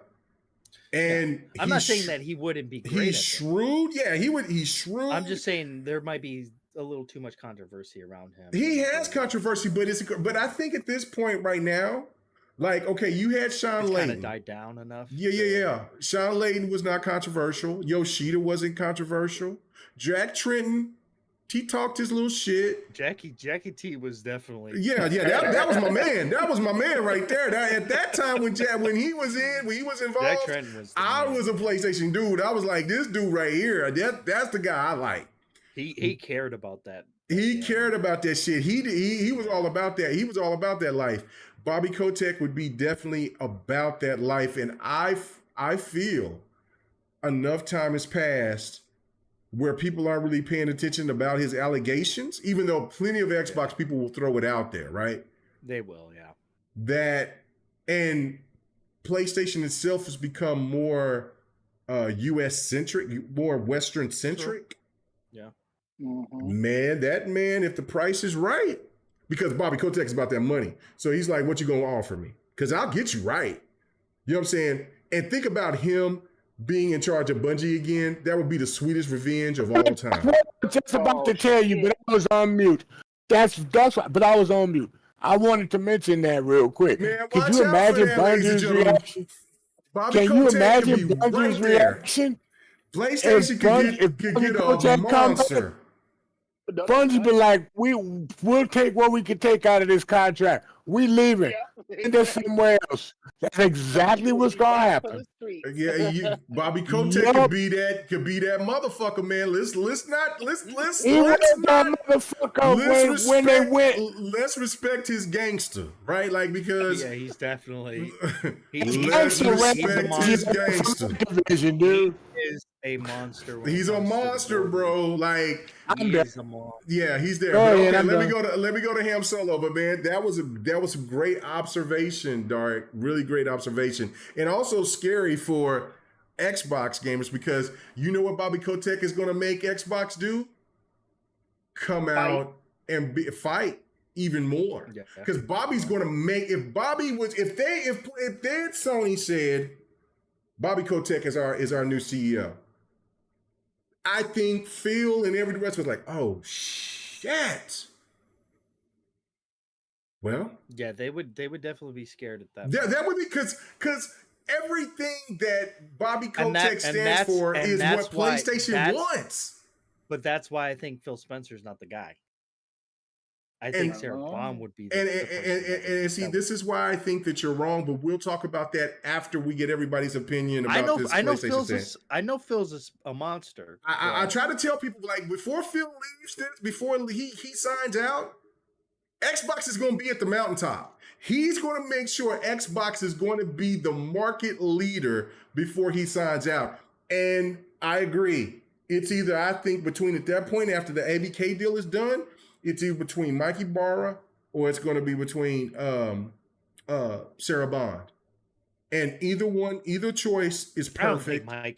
I don't think Mike. Mike is a monster, bro. I know. Mike does not play shit, but you are right. Sarah Bond is a different animal. I just like Sarah Bond way more. I just like Sarah Bond way more. I do too. Way more. Can you see? I feel like she'd be more ruthless. Can you see behind closed doors? Can you see a woman with her skills? Listen, let's not forget about the court case when she talked the judge that didn't know anything about gaming. The judge say, "Well, I think I'm going to have to sit there and look at this Game Pass thing." Sarah Bond is next level. People don't. Them stands don't want to talk about Sarah Bond. Sarah Bond is elite. I think she's right there. I think she is. But anyway, let me go to Ham. I'm over here giving my too much of my thoughts. Ham Solo, listen to what Dark is saying, and hearing Jim Ryan getting out of here. Is it a possibility that PlayStation could be in a better position without Jim Ryan, or do you feel that PlayStation is in a weird position? Me myself, I feel that PlayStation is a long way from getting back to that namesake of where they were. I think it's going to take time, but a Bobby Kotick could change that real quick. I don't know. What's your thoughts, brother? It's weird to say, but I currently think, and I think a lot of people are going to disagree with me when I say this, but I think PlayStation's in kind of a free fall right now. And let me put out there first that they did give themselves such a lead that they're out, that they got plenty of altitude before they need to pull their parachute. So whoever gets that parachute, I feel like is in good hands. Depending on how they just land that sucker, if that makes sense. So you guys were just talking about Bobby Kotick. To me, that's just not the right option. I just don't. Conversation. It's already great. What's that? I said, I love this conversation. It's already great. You got to give me your explanation, brother. I love it. So Dark was saying because of his because of the damage that happened under his watch, right? I'm saying not just that, but also because I feel like he's close to another Jim Ryan. Okay. I think they want something fresh, something that's going to really set the tone for their direction, not so much something that's going to look like try to make Microsoft look bad. I don't really think that. I mean, I know they have some sort of feeling about this whole Activision Blizzard deal, but I don't think they'd go to the guy that just got done saying a whole bunch of stuff about PlayStation himself to the judge and how they did their workings and stuff like that together. I just don't see him going from the enemy side to now running their program. That's so rare of something like that to happen. I feel like Bobby would have to be done super foul at Microsoft to even take on an idea like running PlayStation after selling off to Microsoft. I'm not sure who exactly should be there, but I'm not thinking it's going to be Herman Hulst, in my opinion. And here's why. They didn't allow the people within that PlayStation group to continue business and give somebody within that group the onboarding or possibility title at all. They brought somebody from Sony Group to come in. And it seems like they're bringing in somebody from outside. I mean, like, I'm gonna give you an Office reference. Seems like you brought somebody from New York to Scranton to look around and see how the business is running, take notes, make sure that they're doing it the way that they're supposed to be doing it, and not the way that they feel like is right. So I think that they're going to go with somebody more fresh and more inclined as to how to, be involved in the creative side of what PlayStation should be able to provide. And I think it'd be a refreshing thing seeing that. I mean, how many of us really want to continue to see old heads come back? I mean, you would They're think that safe. Jim Ryan was there since the beginning of PlayStation, back in '94. Bobby Kodak's been in the game as long as that, longer. So I don't see them saying, "Yo, Bobby Kodak, I know you've been with Activision for decades. Come on over here for a few years." Like, I just don't see that happen. I see them going with somebody fresh, something new, something exciting that will get people on their feet, not something that will, "Oh, I'm trying to get back at Xbox. Oh, but this guy is looking kind of rough to people, because of his past. Oh, it kind of seems like we're chasing numbers, but again, because that's what Activision ended up turning into. You look at the way that Activision is ran, and a lot of people look at that and say, "Yo, what happened to, Toys for Bob? What happened to Raven? What happened to all these other guys? You sure that should be going over to Sony?" That doesn't sound like a good idea in my opinion. But I mean, continue to debate if you'd like to. I'm really interested as to Dark Optimus's debate for Phil Spencer not being able to be that guy. In my opinion, we'll talk he about that. did Hold something. on. Let's talk about that after the PlayStation. After we talk about PlayStation, because I think, because I think that that's a great ender to this talking about with PlayStation, because I kind of wanted to get into it anyway. But yeah, for Dark saying what he said, I can't wait to hear what everybody has to say about that. But yeah, hold that thought, please. It's because you all suck the teat of Phil Spencer. That's why. No. Okay. I mean, I'm just saying. He's still standing. Funny how many people I find it real funny how many people are telling me to believe what I read, but nobody wanted to believe anything Phil Spencer said in front of a camera himself. Let's go.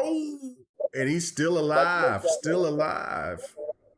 And I mean, be mad if you want to or not, but I mean, it really seems like Game Pass was a little bit more sustainable than Jimmy's job. Yes. Go on ahead. I'm done. Okay. Shots were fired. Shots were fired. Sir X-Man. I think Yes. Ham emptied the clip. No. He handsome boy.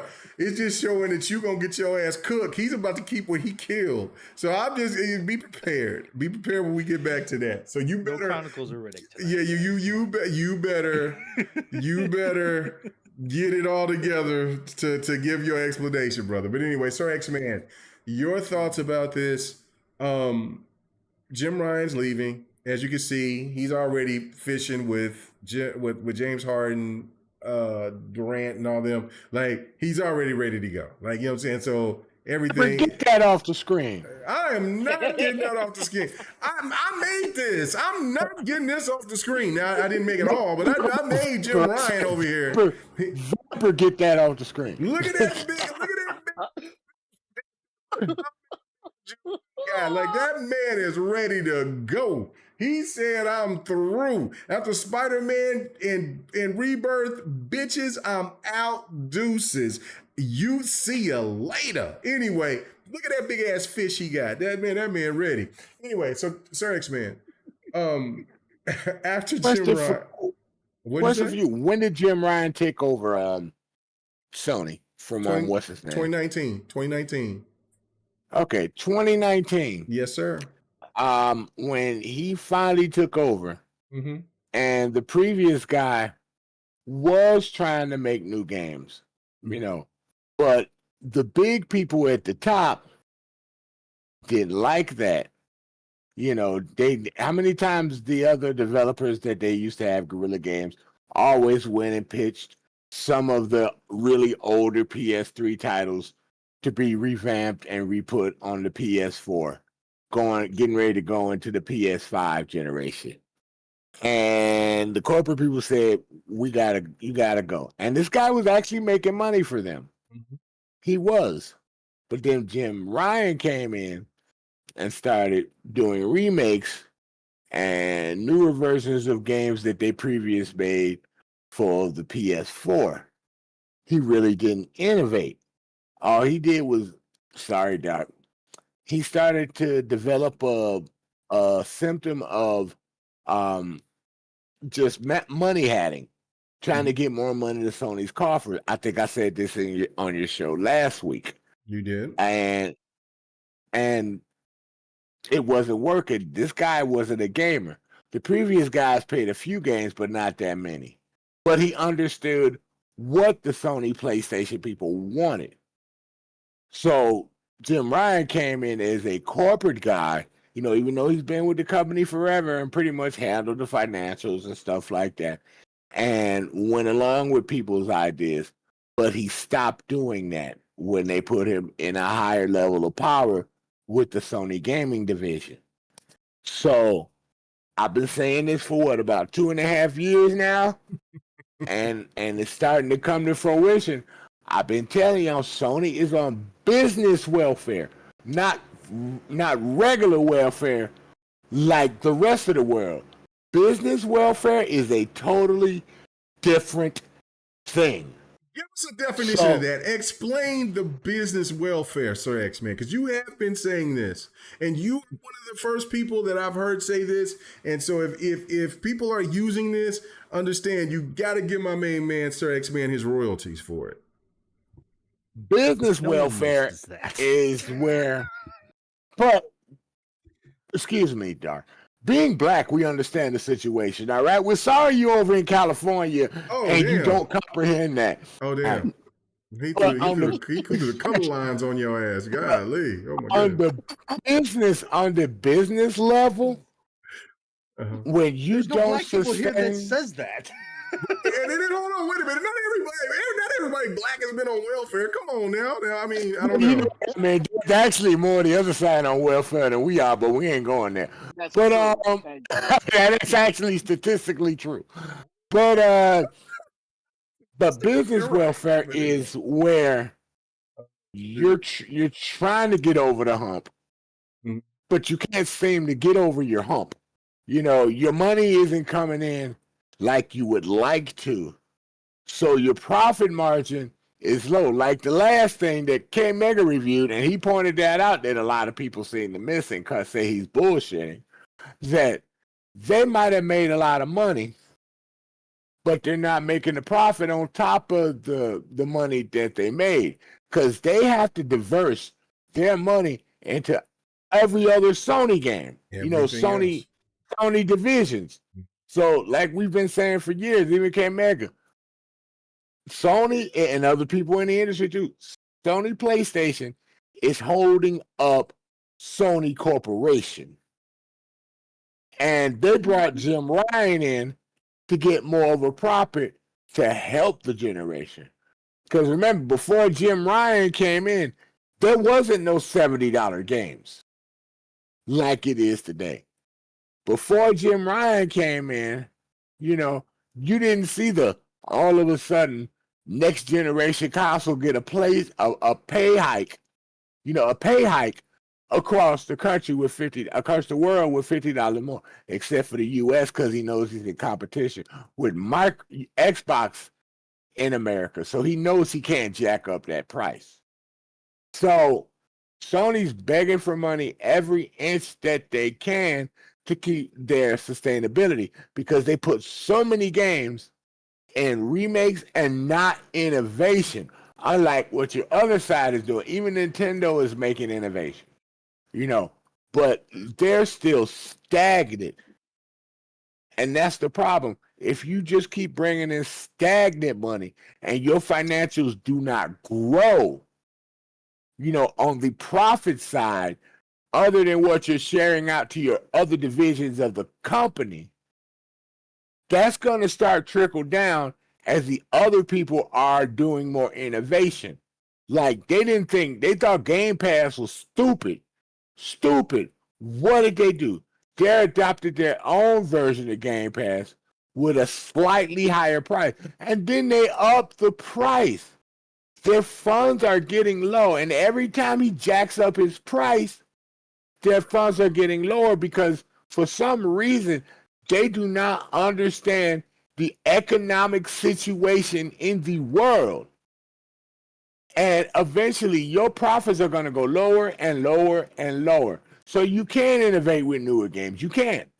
Because you don't have the money going to your one proprietary division of PlayStation. So that's going to keep putting you back further and further and further, until you change and give the gamers who are your main supporters what they've been looking for years and what they want. And I'm sorry.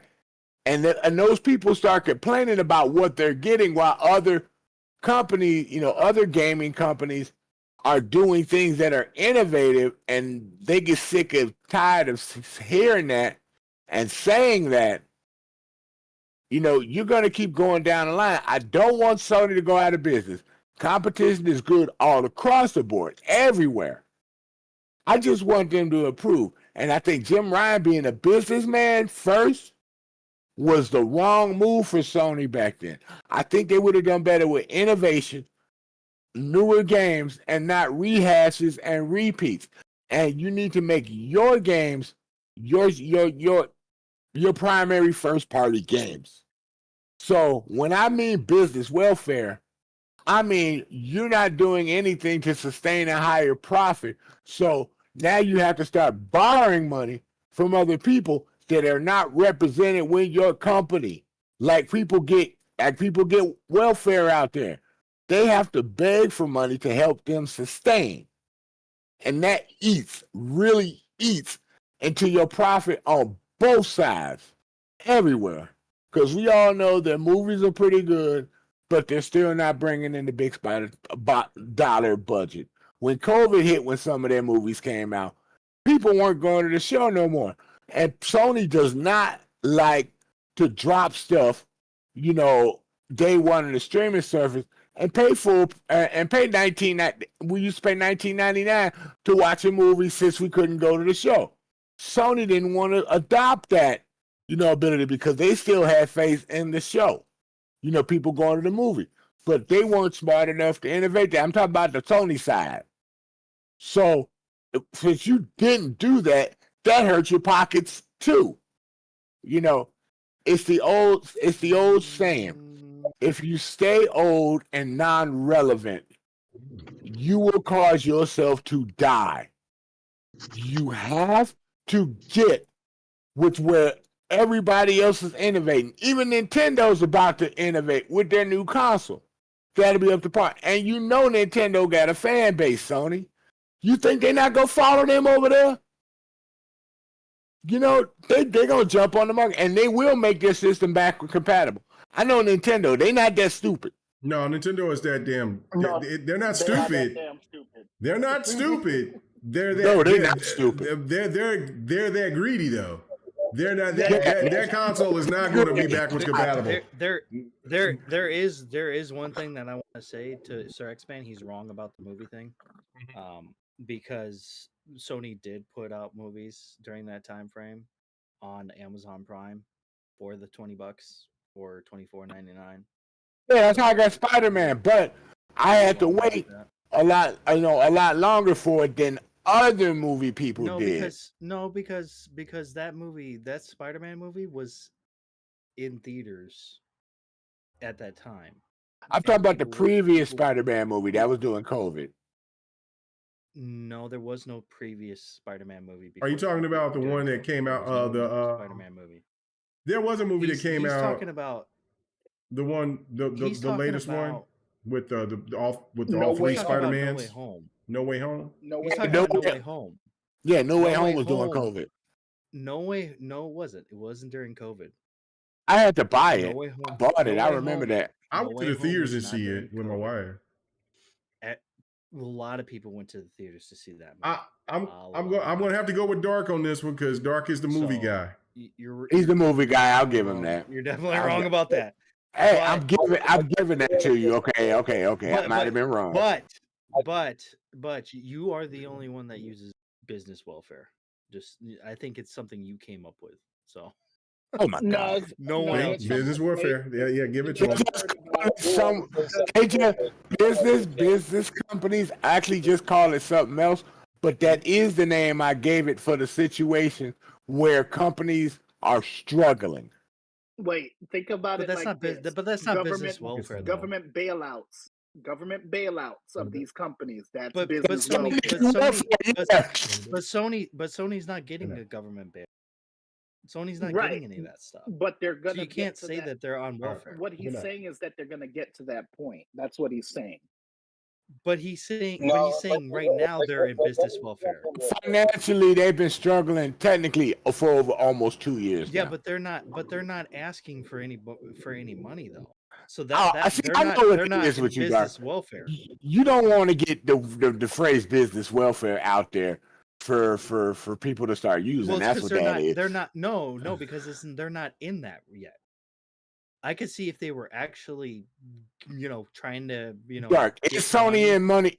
It's Sony in financial trouble though. For the whole company, are they in financial trouble? Hold on real quick. Hold on.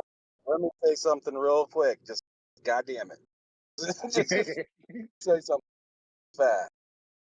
I did get asked by somebody early this week, and you guys can tee off on this. But I did get asked by somebody that I need to be bringing to the show at some point because he's a good dude in the community, pretty smart. Uso Vinny, one of my good friends. Oh yeah, I've heard of him. Yeah, he was asking me. He is like, I'm really interested if you think that Sony could be downsizing right now, seeing the way the rest of the industry. We've seen Volition. We've seen like we're seeing Epic Games. They've been downsizing. We're seeing a ton of different companies, Embracer Group and stuff like that, kind of need to bend the knee, start down, and start let stuff like that. Do you think I'm asking you guys if you guys think at this point, with Jimmy kind of being, in my opinion, ushered out of the door in the most appropriate and kind way possible. If you think with that's coming some other downsizing, and that's why this guy from Sony Group came in to maybe analyze what's going on, see where they can make some cuts, and see where they actually need more. You don't cut your CDO though. But they're going to do some cuts. I mean, Epic has done their thing. I don't know. I don't think we'll have time to talk about that tonight. But like you said, you don't cut. You don't cut your CDO. You don't cut your CDO. No. If they're not making money. Hold on. Technically, it's my turn still. It is. It is. But here's the thing. What you're going off is what K-Mega said, right? So that's not necessarily correct because that happens a lot in business as well, is where when they cut their CEO sometimes when they don't perform to the standards of the company. Well, then he wasn't performing to the standards of the company. Right. Sony is always known. Sony is always known as a solid company to make money. Let him finish. And that's probably why they probably gave him an ultimatum. That's what I've been saying. But no, you've been saying that they are on business welfare, and Well, they're not right well, now. Do they have the money that they have to invest? They have money to invest. They have money to do things. But most of it's going to the other divisions. No, you're just thinking that they don't have Microsoft's type of money. Of course not. They don't have that. That's not the kind of money that they have. But to say that they're completely in business welfare at this moment, no, they're not. They definitely could be on their way with the way that they're consolidating things and everything like that. I'll give you that point. I will give you that point. But that's going to be my line, and I'm going to stick to it. I've been saying this. I've been saying this on a bunch of different podcasts. You don't wait until the coach is there 6 years and now you're 0-7. Yep. Half the time you cut it. You're like, oh man, this is and this is not our tradition. We're gonna cut it now, and there's gonna be a lull, and then we're gonna be right back where we were. That's what I think is kind of happening right now. They're cutting and telling Jim, see you later right now. Like I said, they're still, in my opinion, they're in free fall, but they have enough altitude to still be able. Yeah, they tore off. Be relevant. They got a reserve. They're gonna throw that reserve out there, and that reserve they're hoping is gonna be making them hand over fist and setting the tone, because I feel like that's really what's wrong with PlayStation at the moment. Is the tone is kind of wishy-washy. Me and K Mega were talking just this last week about not one of these platforms other than Nintendo has been consistent year after year. Not one. PlayStation had a great 2020, and then Xbox had a good 2021. PlayStation had a good Xbox is having a good 2023. PlayStation does not.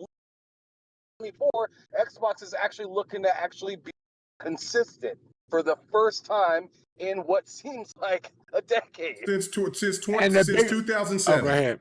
Since 2007. And the biggest problem is you don't know which way or direction Sony is going. They talk like they're going in the direction, but they throw so many. I'm saying to say Jim Ryan and his legions, not his PlayStation, but the people that are helping him run the company at the top. You don't know which direction Sony is going. Right. And that's the biggest problem. At least with Phil, we had a suspect of which direction was going, and then he came out with surprise after surprise after surprise, and he keeps upping the ante. I don't see, they can't copy and paste no more. Sony has to write their own path. And when you don't have a gamer that's in charge of a company that understands this world that you're in, and all you think about is, how can I milk more money? Sorry, Dark, but how can I milk more money to help get the profits up, to help make the CEOs profitable, to help make the hirers above me more profit. That's what he was doing. And because you forgot about your gamers, they stopped by. Even with this upgrade, they're losing subscribers. Yeah, absolutely. Big time. And then you're not watching the ball on your internet, on your what do you call it, where people hack you. You're not watching that because you're not invested in that. You're not invested like you did after the first half. After that first major thing that took them out a month, you haven't seen it like this in a long time. I will even go even further. Go ahead. All off of that. Go ahead, Kim. I actually want to hear your reaction. Because I got to push back on Ham on this. If that's the case, they waited too long to hold on to him, and that, and you know, and I still know that you got to get to what you, Viper, you're next, but that's where I got to push back, is because that's why I'm showing what is right here on the screen of what Dustin showed here. I know you can't see it, but right here, Jim Ryan's retiring or forced out, you know, and I think everybody on this panel agrees he's forced out. It's the same thing that happened with Yoshida, where they demoted his ass, and people were like, no, he didn't demote, he was just tired. No, they didn't like the direction was going. They see the new hot shot, which was Sean Layton, and they got him. And I thought Sean Layden, and that's the thing. I think Sean Layden did a fantastic job. He did. He did. Well, and that's the point. That's where I want. That's where I want to keep going with this. And then they got Sean Layden, the new superstar. And I know a lot of people made fun of him because he would dress like Phil Spencer and everything, but he made PlayStation highly, highly irrelevant. It's no different than, as you can look in politics, right? Somebody's going to benefit off of the predecessor's good work if they've done good work. And that's what Jim Ryan has done. He has gotten to he has had his success and is looked at as the most profitable, got the most revenue for PlayStation ever off of the backs of Yoshida and Sean Layden. That is an absolute fact. I don't even think a PlayStation stand would argue with me on that one. And Jim Ryan, if they needed to cut bait on his ass, they should have cut bait on him when he had to make the decision to make PlayStation gamers and content creators and all the motherfucking media that went out there and said, PlayStation first party is the most important thing in this world, and games as a service is a bad thing, and old games shouldn't matter. Jim Ryan took all that away. If you remember, Yoshida was one of the first ones to say, nobody plays old games. I mean, listen, overall, my whole point, my pushback is this right here. Sony gets hacked. When's the last time that Sony got hacked? Was 2011. Yeah. And what happened? What Jack Trenton do? I'm out, son. I'm done. Yeah. I'm out, son. Listen to this. Okay, what happened? You know what I'm saying? You get hacked, and then this right here, and this is when I knew that the PlayStation stands out there were full of shit and don't care about about them, because these PlayStation stands are customers just like we are Xbox customers. You should care about these things. With this situation, with this company, Gaming Heads has been working with Sony for over 10 years on building statues for them. They got blindsided, and Sir X-Man, I got to give you credit on this because you said that they were over here downsizing. They just all of a sudden told this company that they've been working with for over a decade to tell them, scrap everything. We'll keep the royalties, but you're on your own on trying to give these people these refunds for already putting their money in for these statues. And you notice this announcement got announced right after Jim, right after the all of a sudden, and they gave him an ultimatum: you got to go. You messing up. You losing us a lot of money now. And then let's keep it going because it's not done. It's not done yet. It's not done. Under Jim Ryan's watch. Under Jim Ryan's watch, you also have PlayStation VR that is absolutely anemic in sales right now. It is a failure. It's not even niche. It's a failure. Let's just keep it 100. Let's keep it a true buck. And then you go even further. You just look at the game Abandoned. That fiasco under Jim Ryan's watch. You got also it was horrible. It was horrible. Made a fool. Sony should have came out and said this is a lie. Get these guys out of here. They didn't say nothing. They wanted the media that's been kissing their ass this whole time to fix it, and they couldn't even fix it because because they didn't know if they needed to kiss ass or if they needed to set it straight to the gamers. Then because he didn't want to, like you're saying, the VR. Yeah. If they had have incorporated that to be used on PC too, and everybody says it, they probably would have got money back recouped from VR too. Right. They probably would have made money because a lot of PC people I know, they wanted that VR for PC, and they would have paid the full price right then and there with all this innovations in it. That supposedly innovations that are cheaper than the higher ends for PC VR. But he didn't want to put anything on PC. No, nothing. Also, go ahead. That's another thing too, is that I was gonna keep going through. Is just saying the whole PC in and out situation. Okay, so we wait 2-3 years to get a PC game. PC gamers do not play that. They're not going to play your game. They'll wait until the price is right for them, or you better let that game go at day one when that comes out on PlayStation. Because if not, and they will pay full price. And they'll pay full price for it. But what did you do? You sit there and made everybody. And this is another thing that's going to come back on whoever's the new CEO on at Sony, is that because of that $70 price tag talking about PlayStation Premium, you got Baldur's Gate 3 that was $60. And if you got it early, it was $30. It was $30. Yeah, and that is going to be most likely a top 2 contender, a top 2 or 3 contender for Game of the Year this year. It will not be a PlayStation game that will win Game of the Year. There will be what one last. There'll be two years in a row. 2 years in a row. 3 years in a row. Yeah, it'll be 2 years in a row.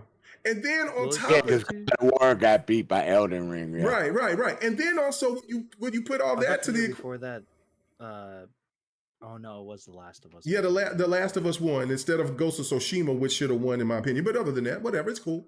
But you know what I'm saying? But that's 2 years in a row. Then you're going to go into another year where, I'm sorry, Final Fantasy Rebirth is not going to win Game of the Year.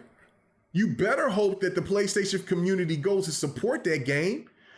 Listen, as much as I'm excited for Her Thickness and Yams, Stellar Blade, that's not going to be Game of the Year. You know what I'm saying? Soul Aside is not going to be Game of the Year. Factions is nowhere to be found. When y'all talked about Factions since 2019, this is all up under this man's direction.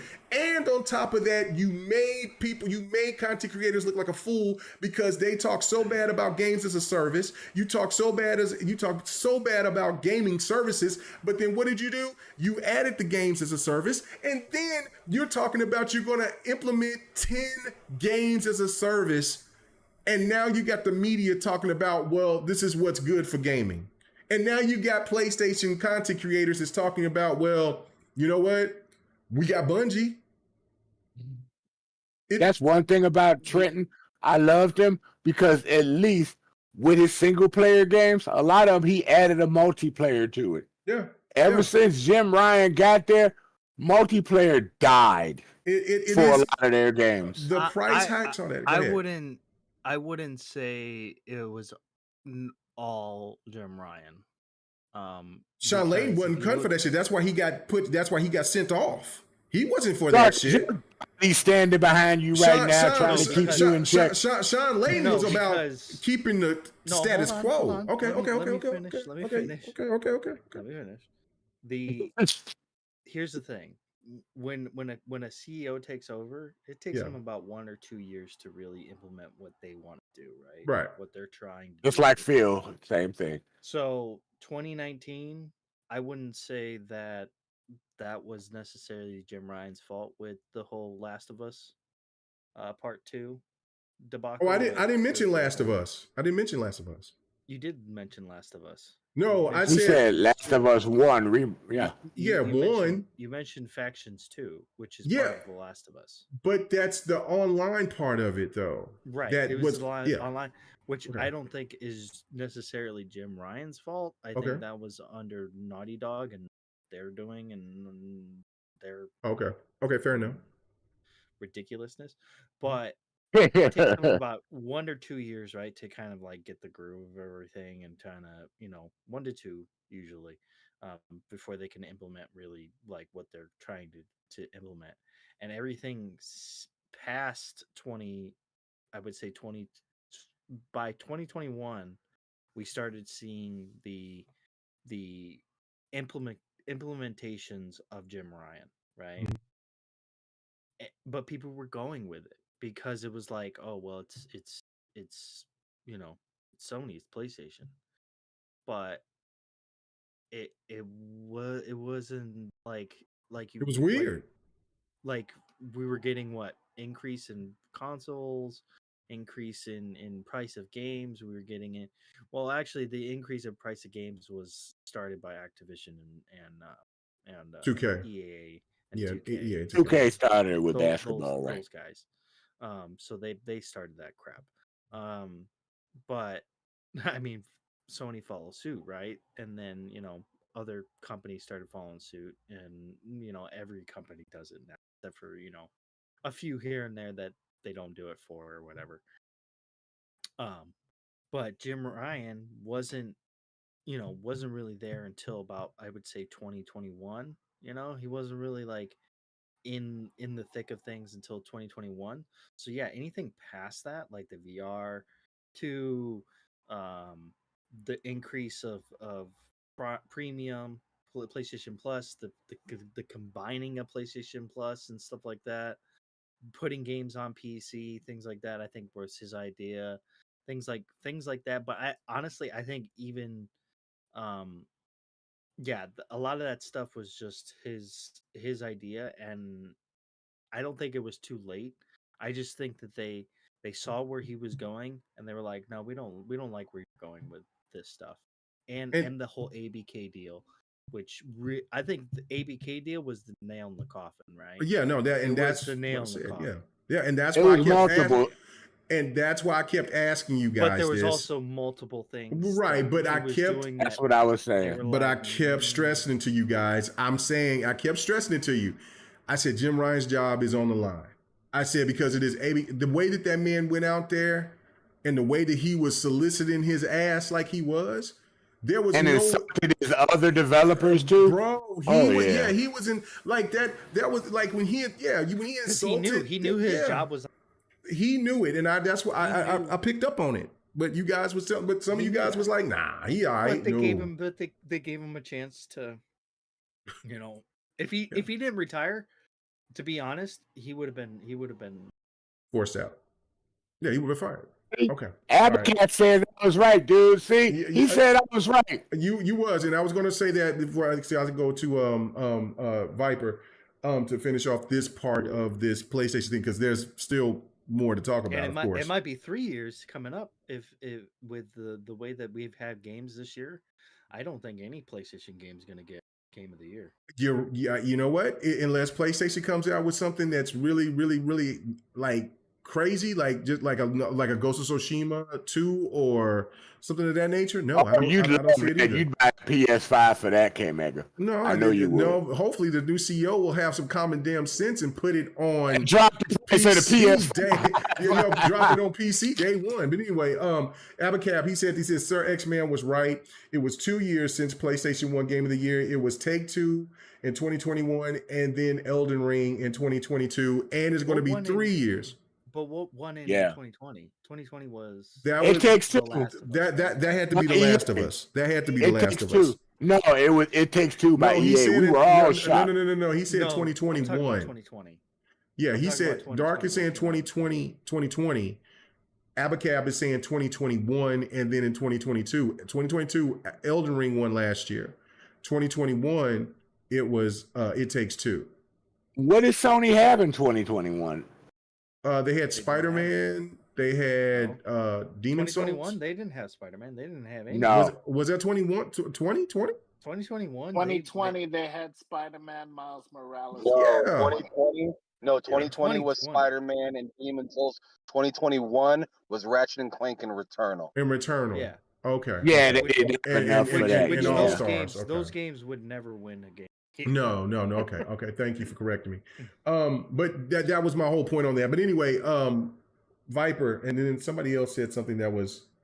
I need to go back and find it. But anyway, Viper, it's your go. Jim Ryan leaving. As you can see, he's already fishing with the big boys, with Jim Harden and Kevin Durant and them. You know what I'm saying? Catching big fish. Bro, I wish I was out there with you, son. Damn. Wow. I really would love to be out there with you. You really doing it, man. I mean, but they're PlayStation fans, so I get it. You know what I'm saying? Shout out to you hanging out with NBA players. When I first saw one of those guys in the background, I thought Ham at first. I was like, why is Ham back there with the Why? Which one was you thought Ham? Would you thinking the one right here in the middle? Would you thinking I thought it was Ham. You thought Kyrie Irving was Ham solo? Oh my goodness. Anyway. It's because I only looked at it, I glanced at it. Like, oh, what's Ham? Yeah, I should have put our pictures in that picture as well. I might do that and post it on Twitter and other places. That will be funny. I think I will do that. So I think I will do that before the night is out. But Viper, I know you've been waiting patiently, sir. Appreciate it.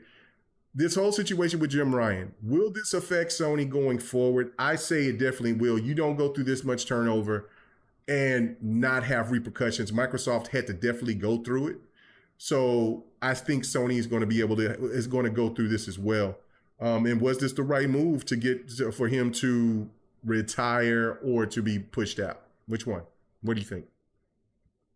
So the ultimatum theory is correct. I feel it's correct because you don't want Sony to lose face, or Sony, the Japanese Sony, does not want to lose face. And what they did was basically tell them, you need to fix this. They've already got ZeniMax. They've already made Starfield exclusive. They've already made Elder Scrolls 6 exclusive, because we already knew before the FTC trial that Elder Scrolls 6 was going to be exclusive. They actually let that thing slip out long before. So we already knew that. A lot of the stuff, like I think people were up in the air about Doom and the new Wolfenstein. Mm-hmm. We know that those are probably going to be exclusive to Xbox, because when Phil had that little round table, they said this is about exclusive games for where Game Pass exists. That's the reason for the deal. Not all ZeniMax games were going to be exclusive, but the stuff that has contractual obligations, they'll see that through. This is about games, for exclusive games where Game Pass exists. So that lets you know, going forward, Sony was going to lose out on ZeniMax games. So they said, we are not going to lose out on Activision Blizzard games. That's why Jim Ryan needed to go out there and fix this, make sure that this thing does not go through. If it goes through, you're gone. So that's why he was flying around crying for all the regulators to hear, hoping that he'll catch a sympathetic ear. He caught sympathetic ears in the EU and the CMA and the FTC. Now, it still didn't go his way, but he did catch their ear. But in the process, what he did was he made Sony look weak. And when you make Sony look weak, because they're all about strength, but if you put Sony in a bad light, they're not going to allow you to stay, especially if you lost big time. And the fact that the CMA has provisionally approved of the deal provisionally. They haven't completely given their final stance on it, but it's been provisionally approved by the CMA with this new deal. Jim Ryan has failed. He has failed completely when it comes to getting the games as a service that they need to compete against Microsoft and have the revenue coming in consistently.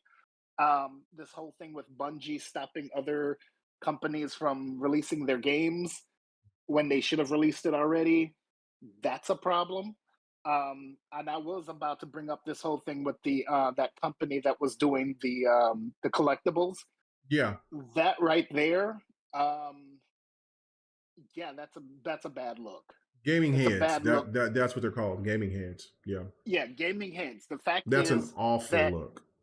how in the world, and I knew this from the get go with Sony. That's why I've hardly ever bought anything that was Sony related, but they have terrible customer service. How could you, keep the money and the orders are already paid for? They just need to fulfill them. But Sony comes out and says, no, we own the IP, we own we own everything. You need to shut down the manufacturing of these things and then refund the customer. Well, Sony is supposed to refund the customer, not this company. So it's either Yeah, because they already or paid Sony the royalties. They already paid exactly. Sony ahead of time and was expecting to get that money back once the customer got the product. Yeah. Right. So here's the thing. Sony should let them finish the production of it, and then once they're done with all the orders, then fine, shut them down. Yeah. But other than that, Sony has now put themselves in a precarious position where they're going to have so much backlash from not only collectors, but now you have, people are now looking at this side-eyed. The casual market is looking at this side-eyed, and they're like, well, if this is the way Sony is, then we're just going to switch to either Xbox or PC. That's what they're going to think. So, yeah, I mean, with all of this happening, and yes, downsizing is occurring. And I think that, yes, this is also Jim Ryan losing his job because Sony doesn't have that much money either. So, where are you going to cut the fat? You're going to cut the fat from the top. They've got the most money that they're spending on Jim Ryan. And of course, he did spend a lot of money, those frequent flyer miles going back and forth so that he can fight for this deal to be canceled. Deal never got canceled, so now you just lost all this money. You're getting paid way too much. You're already a millionaire. So, what's the next best option? Do we fire you after 30 years of service, or do we make you retire? And he basically had that ultimatum, and he basically took, okay, I'll retire. I got money anyway. I don't need to worry about this. Plus, you got hacked too on the same week too that you're announcing this, so that's also not a good look. I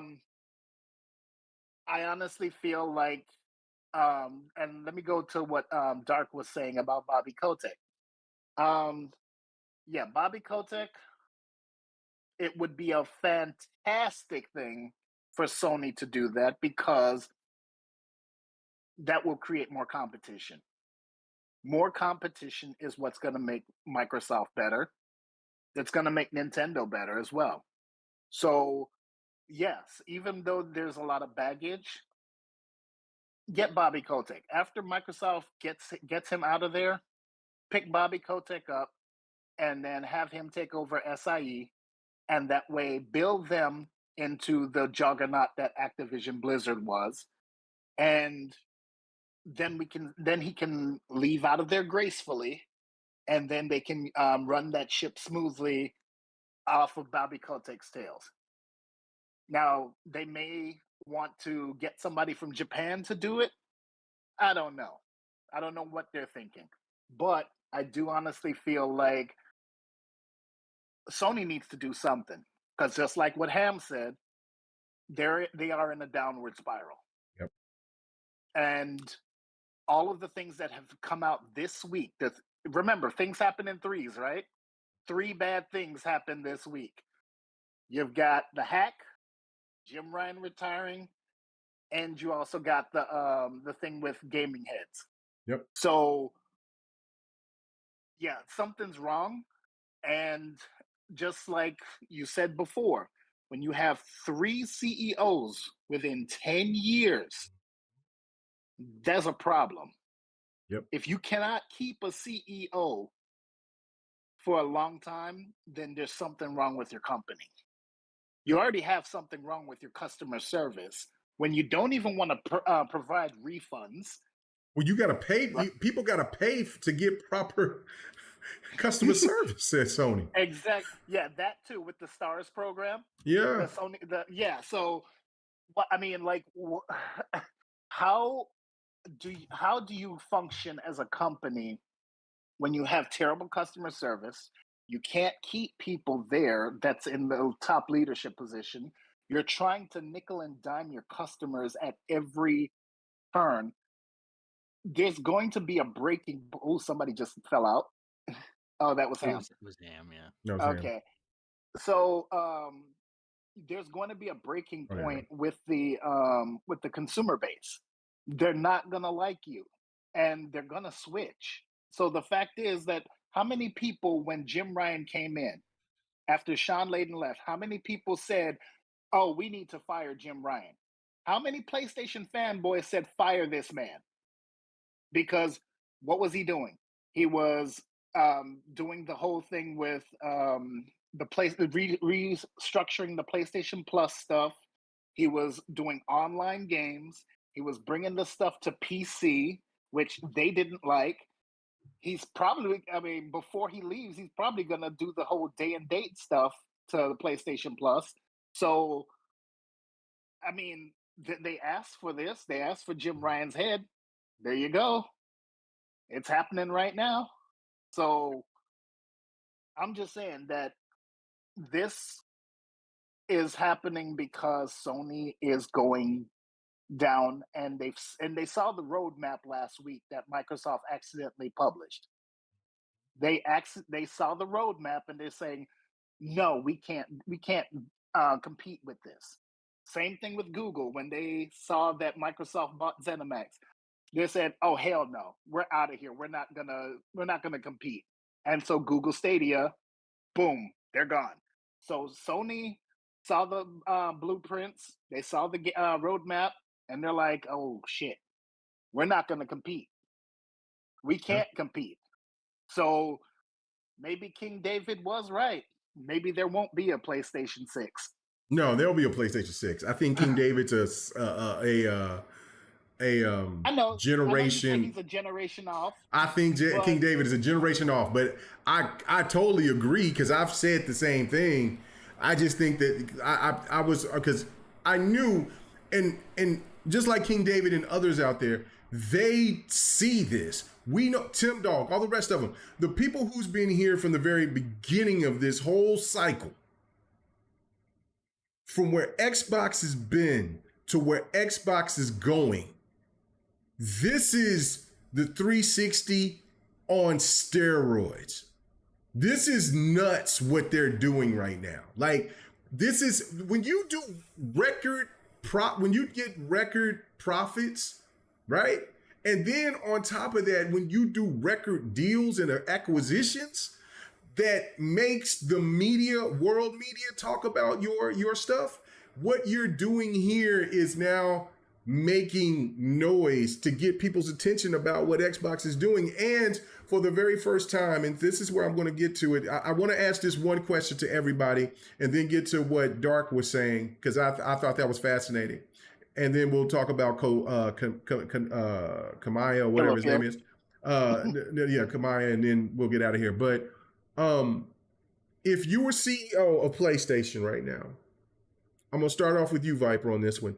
What would be the decisions that you would make to make PlayStation? Because PlayStation's consoles, see, this is the saddest thing about what the PlayStation stands do. They keep talking about console sales when it's already been stated. I've had this argument since 2016 with these people.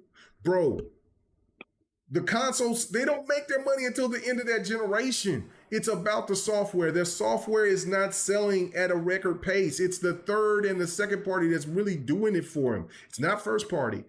As a CEO, if you was the CEO, if Yoshida called you up and says, I want you to be CEO of Sony, and don't say no wild, like saying like I shut they shit down or sell them off. Because I know you. Let me know what the ideas you would have for Sony to get back to its glory days, because I do agree with Ham. It's a free fall. We're about to see it. It's about to happen. What is your thoughts? What, as CEO of Sony, what changes would you make? Well, if I was CEO of Sony, I would. Yes, the Jimmy Neutron look, of course. But anyway, if I was CEO of Sony, first of all, I would find out what is our identity. You find out what your identity is first. You capitalize on that. Then what you do is you take teams. You separate certain teams. So basically, I would go to Naughty Dog and I would say, I need a certain subsect of Naughty Dog to continue to work on Last of Us.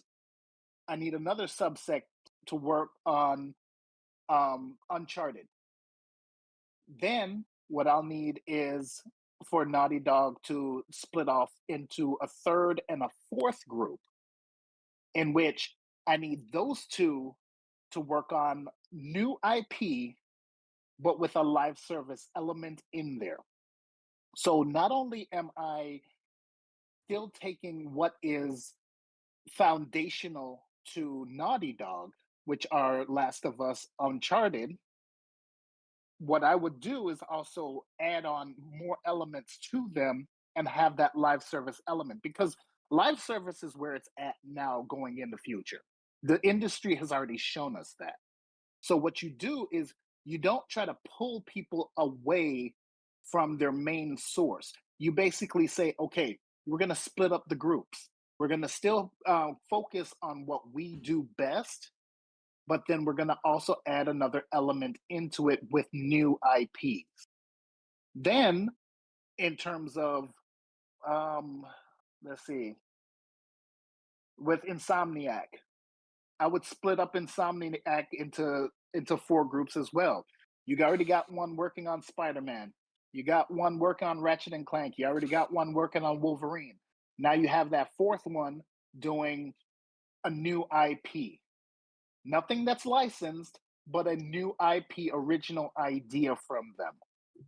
And yes, it can be single player, or we can have that fourth team do another live service, but focus on single player and make sure that you do the single player well. Then the next thing that we do is find out which team has done poorly, and find out what we can do to revitalize that team, because we do have to worry about the money. These games are costing a lot of money, and they're not going to drop in price. They're costing a lot, and like 200, what did they say in the courts? It was 200 to 300 million dollars for Last of Us 2, wasn't it? Something like that, yeah. Okay, so what you do is you make sure, like what Sean Layden was trying to do, was make the games a little bit shorter, give them short bursts of things, but you keep the foundation of what your identity is, which is the single player story driven games. But you got to make it shorter. So it's a short thing, and then you can pump out more of these on a consistent basis instead of these long drawn out games. Even if you have to make the thing episodic, it's still the story driven over the shoulder games that people love, but it's episodic, and so you pay for this one and then you wait for the next one. Same thing with Final Fantasy VII Remake and Rebirth. Do the same thing, but remember, short burst, so that way you can say, okay, let's go, we'll give you this little bit now and we'll continue on with the next amount. And then you build up your money that way, but you're focusing on what your bread and butter is. And then you find a team that can help you monetize things, so that way you can continue on. In terms of like day and date on your PlayStation Plus, I'd do day and date. I would also do day and date on PC as well, because staggering the release like that, you're not going to get you're not going to get the player base that you think that you're going to get. They're so stuck in their old ways of We got to do it the traditional way. We sell the console, sell the console, sell the console. Forget about that. You have to have the PC market space. You have to have the mobile. You have to have Play Anywhere, just like Xbox. Yes, you may have to think of following third place in order to succeed and compete with third place, because third place is coming up to first very, very soon. They're going to be consistent, like Ham Solo said. They are going to be on a consistent release schedule like Phil wanted them to be on, where it's a AAA game every quarter. So 4 AAA games in a year. Plus, you have AA games throughout. They're going to be consistent. So you're going to have to follow that model just like Xbox. You may not have the money for it, but you're going to find your not free to play games, but if you did have some free to play games that made money, you'd have to do that so that way you can fund it. Get a mobile company so that you can get a mobile game that is going to pay for everything. They have to figure out how to monetize their. But it ain't about they. You're the CEO. You keep saying you're going from you to they now. So you're losing me now. So I mean, are you done now, or where you at? No, I'm saying that we'd have to figure out a way to monetize. We'd have to figure out a way to monetize our games in a way that will fund the entirety of SIE as a whole. Plain and simple. Okay. There's something I want to say here. There's a difference between SIE and CEO of PlayStation. Because I thought SIE was basically no. Let this man educate you, Viper. Let him educate you. Nope.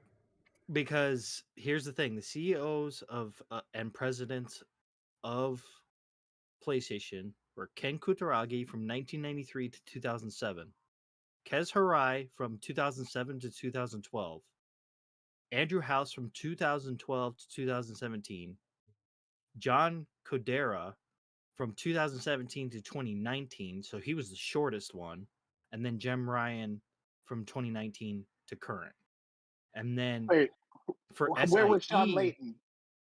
SIE, Sean Layden was the chairman, plus he was running SCE America in 2014, 2018. That's right there. Right now, the president of Shuhei Yoshida was the president of SIE in 2008 to 2019. Herman Hulse is the president right now from 2019 to now. So they haven't had it's not necessarily have they had 3 CEOs in the past 10 years or this. It's only been like 2. So because John Kodera, who was the shortest one, which was 2017 to 2019, and then Jim Ryan to now. So, but who was there before? But Andrew House is left. It was Yoshida is not there. That was in 2012. I said in 10 years. So I mean, so you giving me more? You're saying there's more? No, we're past that point though, because if you look at if you look at hold on, Ken Kutaragi was 1993 to 2007, right? Right. That's the longest. That's the longest one. Everybody else has been there at least 6 years. Okay. Jim Ryan is coming up to his 6th year almost. Okay. No. Yes. Wait a minute. Yes. 2019. Because Kez Hirai was 2007 to 2012. That was 6 years, and then Andrew House was 2012 to 2017. That's another about 6 years. That's 5 years. 5 years. And then John Kodera was the shortest with 2017 to 2019. 2 years. Jim Ryan's 2019 to now, which will be but that's not 2024. Which will be 6 years. But that's still regardless. 3 in 10 years. Yeah, that's still 3 in 10 years. And if you want to say that, there's even more than that in 10 years. Because listen, I Dark, I don't know if you'll agree with me on that. Yeah, I get it, but here's the thing. if you look at their history of switching out CEOs and stuff like that, it sounds like it's about right that they would have a different CEO for. You said 6 years. There's been 2 guys that's been About there 6 less years. than 3 years. No, there's only one guy that's been there. You said there was okay. There was less old. Okay, so there's 2 guys that's been there less than. There's been 3 guys there less than 6 years. Yeah, 3 guys. 3 guys that's been there less than 6 years. If you count both, No. yeah. Ken Kutaragi, which was 1993 to 2007. We're talking about Andrew House, Andrew House, Cordero, and no, Jim Andrew Ryan. House, 2012 to 2017, which is that's 5 years. 5 years. 5 years, and yeah. John Cudera, which is 2 years. 2 years, right? And then Jim Ryan. Jim Ryan. He ain't been here 6 years. That's not 6 years. Yes, he will be. 2019 to 2023 is not 6 years. 2024, dude. That won't be 6 years. That's 5. Do that math. Oh, come on, come on. No, that's 6 years, dude. Okay. No, 2019 to 2024 is 6 years, dude. No, it's not. It's 5. And Dark was doing so good converting over to the green side. Yes, he was almost on the green side, man. Almost. Whatever. It's okay. Okay, I'm wrong about that. It's 5. Okay, it's 5. But here's the thing. Andrew House was there only for 5 years.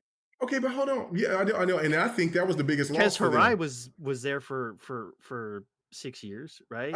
Yeah. John Cordero was only there for 2. Right. So he's been there longer than John Cordero. But I think Andrew House was one of the biggest. But that's the thing. Losses for them. But we're also lumping in Jack Trenton, Sean Layden, which they were never CEOs of.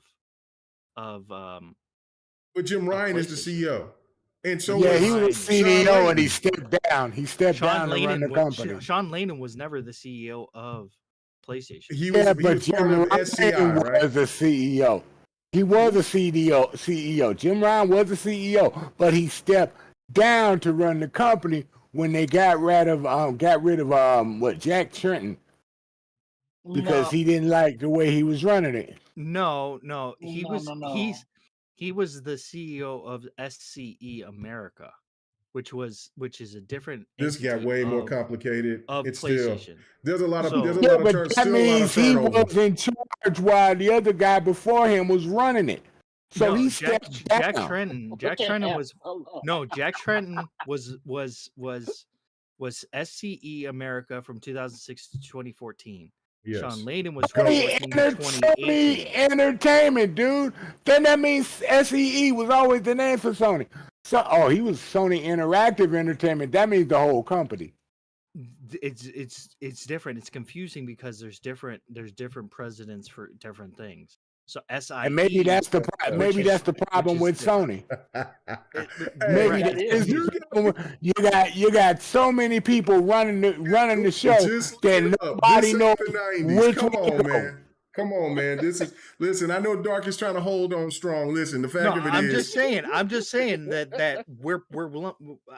that we were lumping in people that weren't actually CEOs, and that's fine. That's fine. But Jim Ryan was the CEO. That's right? on our bad. Okay, Jim Ryan is the CEO. Okay. He's CEO and he's out. He's on the right. He's on the. But he definitely lasted than John Cordero. Yeah, 2 years. So again, he only lasted 2 years. So. He's only lasted 2 years. He said, "I'm done with this shit. I can't do it." Spencer's going to be there for 10 to 12 years. So what you got to say now? Listen. We're not changing topics because we're about to get ready to be done. I'm just getting back at him, man. I'm just getting back at him. Okay, all right. Ham Solo, if you were CEO of PlayStation, what would you do? I know that our boy Viper was pretty thorough. Some of it he was losing me on, but you know what I'm saying? He was pretty thorough as CEO. What would you be? I don't need thorough. I just need you to just break it down to me as a gamer. I'm not, you know what I'm saying? It's not like you talking to your boss. Just tell me, as CEO of PlayStation, what would you do after the Jim Ryan era? Oh, I already know, man. I'm on mute for this one. bastard. Oh my We God. can't hear you. We can't hear you, He Solo. ain't saying nothing. He's got a grin on his he's face. been saying stuff. He Oh, just was can't he? hear him. Oh, He's muted again. I see it on the icon. I don't know if you have your phone muted or what, but we can't hear you might be muted again. Turn that shit on. There you go. Okay, he's on. Can you talk? Can we hear you? Hold on. Let me check. You ain't gonna get in trouble for the missus for talking, are you? No, he's open. He's open. Oh, we can't hear you, man. We can't hear you now. We can't hear you. Oh, that's what he would do. He wouldn't do anything. Oh, his ass is quiet. His ass, okay, all right. He'd be like Jim Ryan. Boy, that grin on his face, it was nothing but sinners. Man, that man was about to be a menace, a problem for PlayStation. I feel like he was gonna be messy as fuck. He was gonna be dirty. Oh, okay, he's coming back. Come back. All right, the camera's messed up. Sir X-Man, Lord have mercy, I don't even know why I'm asking this. If you the CEO, you good? We got you now. Okay, we hear you. We hear you. I'm gonna come right back to you, but we gotta hear this because I think this is. No. That was Viper. That Viper was. I was like, damn, Viper. Like what? Viper went on a. He was actually for a job application. You guys, long time. Okay. Anyway, and he needed his time, so that's okay. We love that. So, Sir X-Man, I can't wait to hear this. You CEO of PlayStation. You are the man. You will save PlayStation. What will you do? Now, please do not be as thorough as our main man Viper, but let us know. Now I gotta wait. You gotta wait. You gotta wait until Sir X-Man is done, and then you're next. I would fire everybody in my pool that listened to my dumb shit for running a gaming division. First, I would bring in new people that were intelligent, that knew how to make money, but knew how to represent our gamers. Okay. First thing I would do was drop down the online fee back to where it was. Okay. The next thing I would do is to give Sony PlayStation players what they want. Free cloud save. Okay. To help them. Just in case they have like one of them years where they're financially struggling, they can still have their same games. They won't be able to play online, but they will still have their saved game. So whenever they re-sign back up, they won't lose none of their game saves.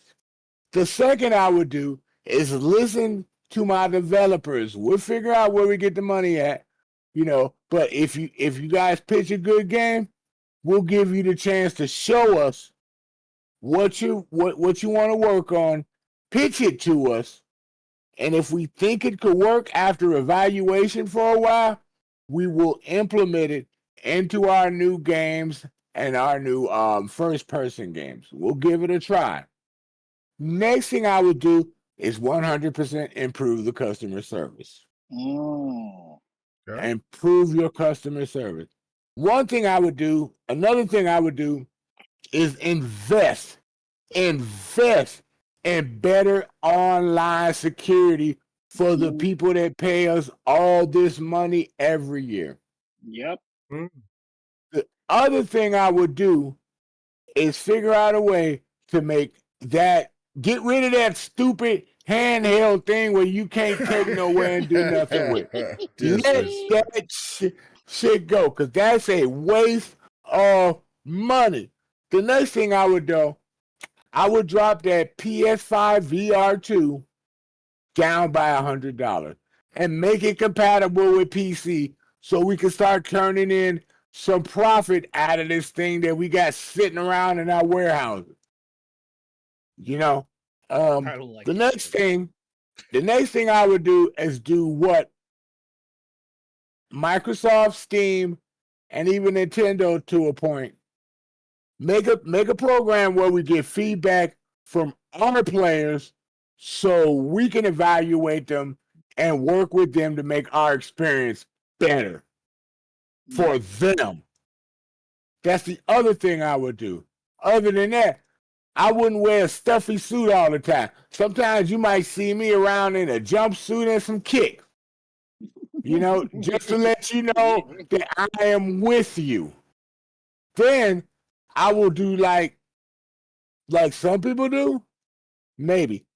I would let the gamers know that I play games too. Every now and then, I would show my scores on Twitter or in our social set for PlayStation to let them know I am with you. I am there with you. You know, and we respect our players. Like you said, the old motto with PlayStation is we're for the players. Now it's we're for the payees. I'm going to turn that whole thing around. And that's how we're going to work it. All right. That's it. Right. Okay. See, wait. What you said. Don't mess up what I'm saying. You say your own thing. No.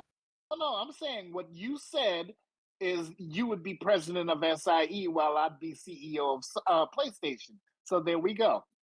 Oh my God. Okay. Ham Solo. I don't know. I'm not trying to get in those weeds. I mean, that was dark. Trying to do some weird shit. Trying to save face for PlayStation. It's still over. Anyway, Ham Solo, CEO of PlayStation. I saw that sinister grin. I can't wait to hear what you have to say. What changes would you make? Jim Ryan's gone. That gets you. What would a Ham Solo administration at Sony, SIE, or whatever the hell, whichever one it is, the King of Kings would do for PlayStation? I'd immediately make an app for PC and phone. I do like Sir X-Men shit though. Sir X-Men was a good CEO. You said cell phone too? Yeah. And phone. Yeah. And let me tell you something that's a little extra with it, right? Let's go. One of the reasons I do that is because I would want, and I agree with Sir X-Men, I want that VR to be accessible onto the PC, right? Yes. But I also want you to be able to, and I mean, I don't know how they'll do this, like some sort of magic behind the doors or whatnot, but I want to somehow be able to connect via USB-C to your phone, like the VR, and be able to play a game, stream a game, depending on how your Wi-Fi is, like stream the what is it called, like a game that you own from your PlayStation while you're like at the park with your VR. Mm-hmm. Yeah. So turn it into a quest kind of thing where it can be on the go with you. You can actually go out and do stuff with it. Let's make this thing not just sit in front of the PlayStation. Let's take it out to be able to do stuff. Yes. So it would kind of seem like a Portal type thing with it, right? Give more use to the VR. I would also definitely make much more of an effort to get PS3 games native on the PS5. And then I'd also love to see more of their back catalog, and then as well as start to pick a team, maybe even go back with Guerrilla, since they happen to have, the nice graphics and everything like that. Maybe grab the people from Guerrilla and those folks that they got, I think it was like Fire Sprite or something like that. Are those the dudes that were from Call of Duty? I don't know. I don't know offhand. I think you're talking about Firewalk. Well, Dark said Deviation. I don't know. I have no idea. Yeah, it might be Deviation. Gorilla made Resistance fall a man. It is Deviation. Okay. Okay. So take Deviation. Take Deviation and Guerrilla and have them start to work on a SOCOM. Yep. Get that going. Let's get Insomniac back on Resistance. I'd like to see that. I mean, if we're talking about bringing back some classic ones, but also let's think about acquirees. So who do we want to pick up? I would say go out and get Koei Tecmo right now. Let's go! Get Koei, bitches. Let's go. And let's make that last Ronin game a series. Let's go. So now we have a new series. I would be upset about that. Exactly. Because they would take my dead or alive from me, and I would have no choice but to get a PlayStation 5. Ooh, you just gave me an idea. Let's make Dead or Alive. Yeah, I would too. I would be pissed. And Ninja Gaiden. I'd be like, oh man, damn. Well, I mean, it stinks to hear that, right? Yeah, but that's what my job is to make those Xbox guys feel it, right? Oh, yes. What do you mean those Xbox guys? So, but like another thing I would do is rework the reward system to make it more lucrative and more wanting to stay within the ecosystem of PlayStation. I personally think those NFT things that they give you are the most worthless things that you could possibly think of to get out of the PlayStation rewards thing. I don't want an NFT because I spent money with you guys. I'm all set on that. So I'd like to see that get revamped for sure. Let's see other things that I would like to see out of PlayStation. Oh, I would love to rework or figure out a better way to implement their party chat system. Their party chat system, in my opinion, is pretty horrendous. He's right.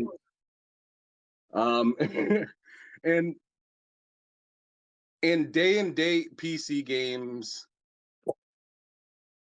for sure, from Sony. So have them work across both ends, and yeah, I think that's pretty much the gist of what I'd like to see from them. Obviously, I'd like to see some more, like a couple more, maybe even a couple more studios get added, but smaller ones. Well, I mean, they ain't got Microsoft money, so yeah, you're gonna have to. Toy Tecmo is going to be pretty expensive. Yeah, okay, yeah. That's big, but maybe we look into getting the folks that worked on like Sumo. Oh, they're with Embracer. Embracer is trying to get rid of stuff, right? Yeah. Let's make a deal. Embracer's liquidating, so yeah, they're liquidating. Let's make a deal with. Yeah, actually, let's just talk to Embracer in general and see what's going on over there. And see what we can pick. Fire sale. So, I mean, that's the stuff I'd like to see from Sony. I think that's pretty much it. So CEO Ham in the house. He had some really good stuff to talk about. Now we're going to move to CEO or SEIE, whichever one's the president, whichever one's in charge to do what they want in order to get Sony and PlayStation to the highest level. Well, that would be the CEO. Mega, you're nominated. Well, hold on. I'm last. But we got to hear what Dark has to say. Our PlayStation resident for now. The book is getting thicker, but you know what I'm saying? But it's coming. Anyway, CEO Dark Optimus for PlayStation. What would you do now after Jim Ryan's gone fishing and chilling out with NBA stars? Listen, my math wasn't mathing earlier. I'm too retarded to even. No, when I'm tired, I just become a freaking loon. That's the thing. I would trim the fat, right? This man said he gonna do some cut. There would be some cutting, for sure. In the PlayStation department, right? It wouldn't be like I could only do it with PlayStation, right? I couldn't do it with CEO, or I couldn't do it with people in Sony. So, it'd only be like I would keep Herman Hulse around. I would keep him around. I think he's a smart guy, but I think there's some people there that could, be cut down and stuff. I would actually probably even take a pay cut, to be honest. Just for the simple fact that we can use that money to um, buy more studios or buy more, better technology for um, our servers and things, um, better security for our um, maybe I should move up a little bit. People saying I'm too low. Yeah, you are a little low. Yeah. Uh, the I would probably put in some security stuff for especially for the hacking. Yeah. I would probably actually hire um IT people who used to hack Right. for that type of Right. stuff. Um, People that I can feel like I could definitely pay them well enough to stay with the company and protect the company from getting hacked again. I mean, it's always an up in the air kind of thing with that kind of stuff because I mean, Microsoft got hacked, but they fixed it right away, right? I think if PlayStation when they get hacked now, it's like it takes them like months almost to figure it out. Or like in 2011, how long did it took us what a year almost to get everything you know Um, so I would definitely put in a lot of investment in security and uh, keeping our customers safe. Um, I would also uh, the way the I know I say they, but I mean the way that we have it now with because I'm the CEO, right? I'm the CEO, right? Yeah. K-Mag? Yeah. Yeah. You're the CEO, brother. You're the Because you CEO. gave Viper crap about saying they, and and I don't want to say they and then get crap for it. You don't sound too confident there, sir. I thought you were CEO. Yeah. Yeah, I know. Jeez. But I think investing um also better customer service for all customers, not just the tier 4 customers, the level 4 customers, but for all of our customers, not just um you know I would actually honestly I would probably get rid of the tier. I would just have a better customer service all around for our everyone. Instead of making people jump through hoops to get to level 4 because you have to get certain amount of trophies, you have to get a certain amount of you have to buy a certain amount of games. No, I think that's wrong and that's shady, so we would get rid of that. I also think we definitely would be looking into, like Ham said, I think we would look into the Embracer group, be talking to them, sitting down with them, having meetings with them, talking to them, seeing what we could do to either buy the the the the developer or try to make a deal to try to if we can't buy them, you know if we don't have the money we can't buy them, but we can at least make a deal to you know have the game for 6 months or to a year or something like that.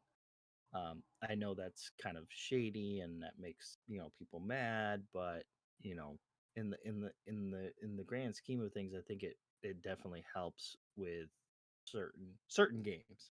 Not every game. Certain games it helps. Um, like Final Fantasy VII, being you know timed and stuff. So that's kind of one of those things that I would be kind of looking at. Um, I definitely wouldn't. I definitely wouldn't. I would definitely get rid of PlayStation Plus. Um, just like completely obliterate it. Oh Just wow. completely get rid of it. Um, just because of the fact that it's just gouging the customers at this point. You know. Um, Ooh. and and you know, it's really not. It's really not giving us any revenue. So I would just take it out of What? there. Maybe come up with something better. maybe come up with something that's more That maybe more along the lines of Game Pass, but not so much like Game Pass, but better than what we have before with PlayStation Plus.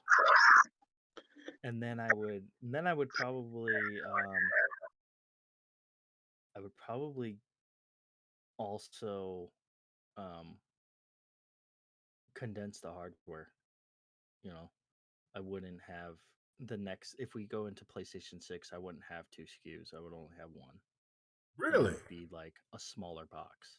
Mm. I would say even maybe something that is like the Series S, where it would be an all digital box with no with streaming. Sure. He said With no streaming. more Sony. Oh, No, shit. well, it wouldn't- this man, well, that's the thing. this I mean, man, that's what maybe it's he going, should be man. CEO when he's sleepy. I mean, yeah, I probably shouldn't be CEO when I'm sleeping. But I would definitely get rid of the physical. But I would do it gradually, though. You know, Okay. that's the problem with a lot of CEOs before me, is that they don't do it gradually. They This just man's jump right in. deviant. This man's Yeah, a deviant. I'd be like Suge Knight, you know. Oh, that man said, let's go. Suge Knight is not deviant. He is in your face. Shit, he's a deviant. He's like, I'm Suge. He's like, I'm coming in on you, boy. This PlayStation, boy. What we doing, son? What we doing? Yeah, I wouldn't be all up in the videos, dancing. Yeah, dancing. I'll be up in your, but I'll be knocking on your room, sitting here having a couple of people with me. You know what I'm saying? Anyway, that's funny. Oh, shit. But no, I would definitely let like Herman Hulst, you know, kind of take over our like when we do like PlayStation, not state of plays, but the actual showcases. I would have Herman Hulst take over and just do that instead of you know, having the CEO be part of it. Just have Herman Hulst do it, because I think before that time, before Herman became the, you know, the head of SIE, it was Sean Layden, and I think Layden did such a fantastic job, and I think that, you know, Herman can do the same. So that's basically what I would do. There would be a lot of stuff that I would trim out. There would be a lot of stuff that I would, and that's why I probably would never be CEO. Oh my God! I mean, you're CEO, because I would cut a lot of stuff. I would fire the entire gym crew and tell them "C'est la vie." Say la vie. I would just cut so much, man. Let's get There on. would be a lot of PlayStation gamers who would be upset. I mean, let me holler at better people sports. We need that new hot game right there. You know, if I can't get them, I'm gonna try to holler at E, cop something off you real quick. You know, you don't be using that studio that much. Let me cop that. Man, where's the aggressiveness? I'm looking for that aggressive. Dark is tired. Is that your end of your CEO? I'm turning off the camera, man. Yeah. He's done. All right. So we was gonna talk about Kamaya. We're not. We'll save that for later or something like that. But let's do it tonight. You know, let's finish it tonight. I swear, Viper, I'm gonna slap this shit out. Wow. Anyway, okay. As K Mega, as CEO of PlayStation, to save the PlayStation stands, as your leader, the first thing that I would do. Oh Lord, here we go. Telling the Apple Watch. Telling the Apple. The first thing that I would do. You know they're gonna say I would hire Sarah Bond. That's what he would say. No, the first thing that I would do is that I would get back to our marketing team. We would get back and we would get the strongest marketing team that has ever been assembled in gaming history and get back to what PlayStation was used to be when it came to their marketing. Not only with what we do with all these ass kissing, because we will flex on them. We will put the pressure on. You do not get our game unless you talk good about our games. That is just what it is. You want a free copy, your ass better fall in line. That still stays in line. I better have, if you get a copy of any of my PlayStation games, you better be in line, or I will make sure that you are a absolute guppy in this industry. Okay, man, I'm just letting you know. What'd you say? No. Hold on. They do that already, K-Mega. You just repeat what they do now. But this is why I add extra to it, because I'm a different type of CEO, right? I'm different. I like to be amongst my minions. I'm gonna sit there and I'm gonna hit up a Jabari or Porter Rock. I'm gonna get on one of their shows. I'm gonna get up on a King Thrash and I'm gonna sit there and get them there, so they're gonna be on my team. They're gonna be my little YGs. He's gonna kick it with his homies. Oh yeah, that's what he's gonna do. He's gonna kick it with his homies. I'm gonna make them feel that I'm about what they are, which I don't give two shits about them. I just want them to do my bidding. And when I get on their shows, get their profits, I'm going to remind them of that. Did K-Mega just call them puppets? Oh yeah. They're going to dance for me. Dance, baby, dance. You doing CEO K-Mega. CEO PlayStation K-Mega, you gonna work for me. You are in my control. You on your team. You gonna put Salty on your team. Yo, bro. Hold on. Yeah, you gonna give me my free. You already give me my free promotion, right? But now, since I gave you a little ad revenue, you gonna give me more. So when I get on your little channel, your bullshit channel, and y'all sit there and start kissing my ass, you know what I'm saying? PlayStation's the best. Yes, sir. We love the fans. We love you. It's because of you guys. This is why PlayStation is the best box, and this is why we continue to let you guys come in. I'm gonna milk that goddamn cow till it's dead. Because I know that these little savage hush puppies is gonna do my bidding at the end of the day. And so when they get out there, and you know what I'm saying, I'm going to promote it all. Like I said, my media campaign is going to be so incredible that even if my tenure as being CEO of PlayStation, somebody else is going to say, "God damn, bro, you a menace." I am. I will be. Xbox, I ain't forgot about you. I see that funny shit that you did with the ABK, but I'm going to do something else for you. I'm going to talk to my people. Going to talk to Mr. Yoshida. I say this is something that we're going to have to do, and I think that we can do this and risk it all. We're going to make Grand Theft Auto 6, since I'm the CEO right now, exclusive for 1 year on PlayStation. That will garner us enough. We will sell consoles at an incredible rate. On top of the fact, we will shake the industry where they will talk nothing but about PlayStation and how our dominance will be even higher. And my underlings, my puppets, will make them pay by making Xbox say, "Okay, you got ABK, but we got Grand Theft Auto 6, because there's really only 1 or 2 or 3 games in the industry that can overshadow COD. And one of them is Grand Theft Auto. So if I got that for a year,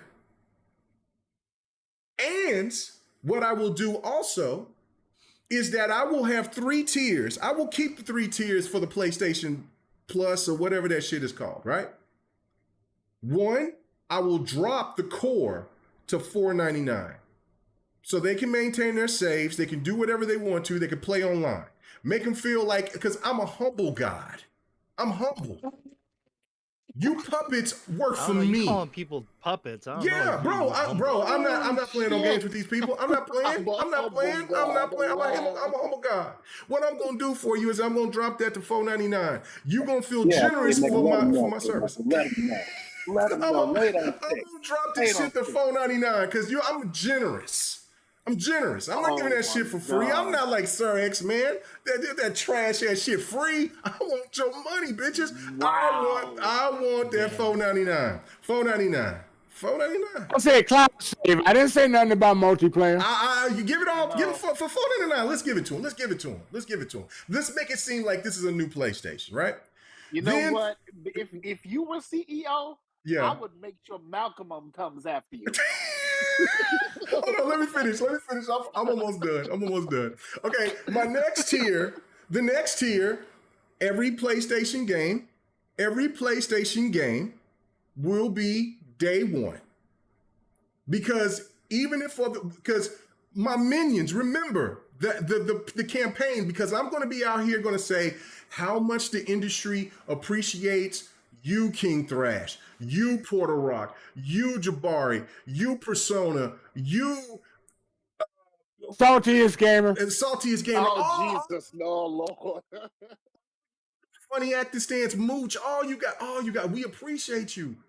And you're preaching the true gaming gospel about buying games. It's much more important. And it helps these developers behind me that work so hard to bring you these ultimate products. So please purchase these games. But you know what? Because I'm a humble CEO, God, I will give these games. I will release these games day one because I want everybody to experience true greatness. All this PlayStation greatness, right? I will do that. But then my third tier, I'm going to add a little incentive to that. Not only will we have the same things that we offer, but we'll add an extra little perk with that. And that will be for our Sony movies. We will add those included for 18. Crunchyroll. And Crunchyroll for $19.99. How could you beat that deal for getting? No. I'm gonna start off at 20 at $19.99. I'll say $19.95. Make it seem like a little slick. You know how they do that shit. We're gonna offer Sony Pictures. We're gonna offer Crunchyroll. We're gonna offer PlayStation first party titles for $20. We are doing better. We're giving you more than what Xbox is giving you. We're giving you more than what Nintendo's giving you. How can you say that PlayStation is not about the gamer? How can you say that PlayStation is not amongst the people and not caring about the people?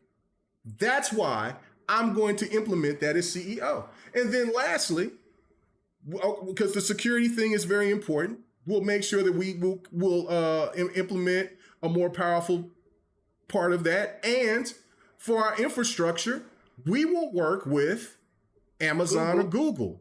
We were not done dealing with Microsoft. We're going to break that contract. Fuck Microsoft. We ain't dealing with you. We don't want to deal with you no more. The way that you did us with the ABK deal, you're a monopoly. You're the big dog out here trying to beat on the little fish that's just trying to be here for the gamer. As you can see, we're just going to do what we can. And on top of all that, we're going to work tirelessly. And that's going to be the help of my puppets. I'm sorry, not my puppets. I mean, the media and the other people that work, the content creators out there. And we're going to have these people do polls of some of the greatest PlayStation games of all time. What games would you like to come back? What games would be implemented that you would love to see PlayStation bring back in its, in its glory days, a remaster or a remake? And for out of those games, the top 3 will be in consideration for coming back. We will make sure that PlayStation will be sound like that guy from Starfield. We will be listen, you know what I'm saying? That Starfield Corporation shit, boy, got me on the level right here, boy. Shout out to Emoji and those people out there in Reunion. Anyway, you are the great. You all over the universe, and I respect you. Can I please come with you on your journey, please? Listen. Jeremy Brown, I would kill Phil Spencer. Let me take that back, because some people might say that as I don't mean that in the literal terms, but I would make Phil Spencer sweat. His emails would be in trouble because he's like, who is this dude here. And listen, I would definitely go after a Sarah Bond. I would definitely go after a Mikey Barra. I would definitely go after anybody that I feel that is there. And then last and not least, my requirements.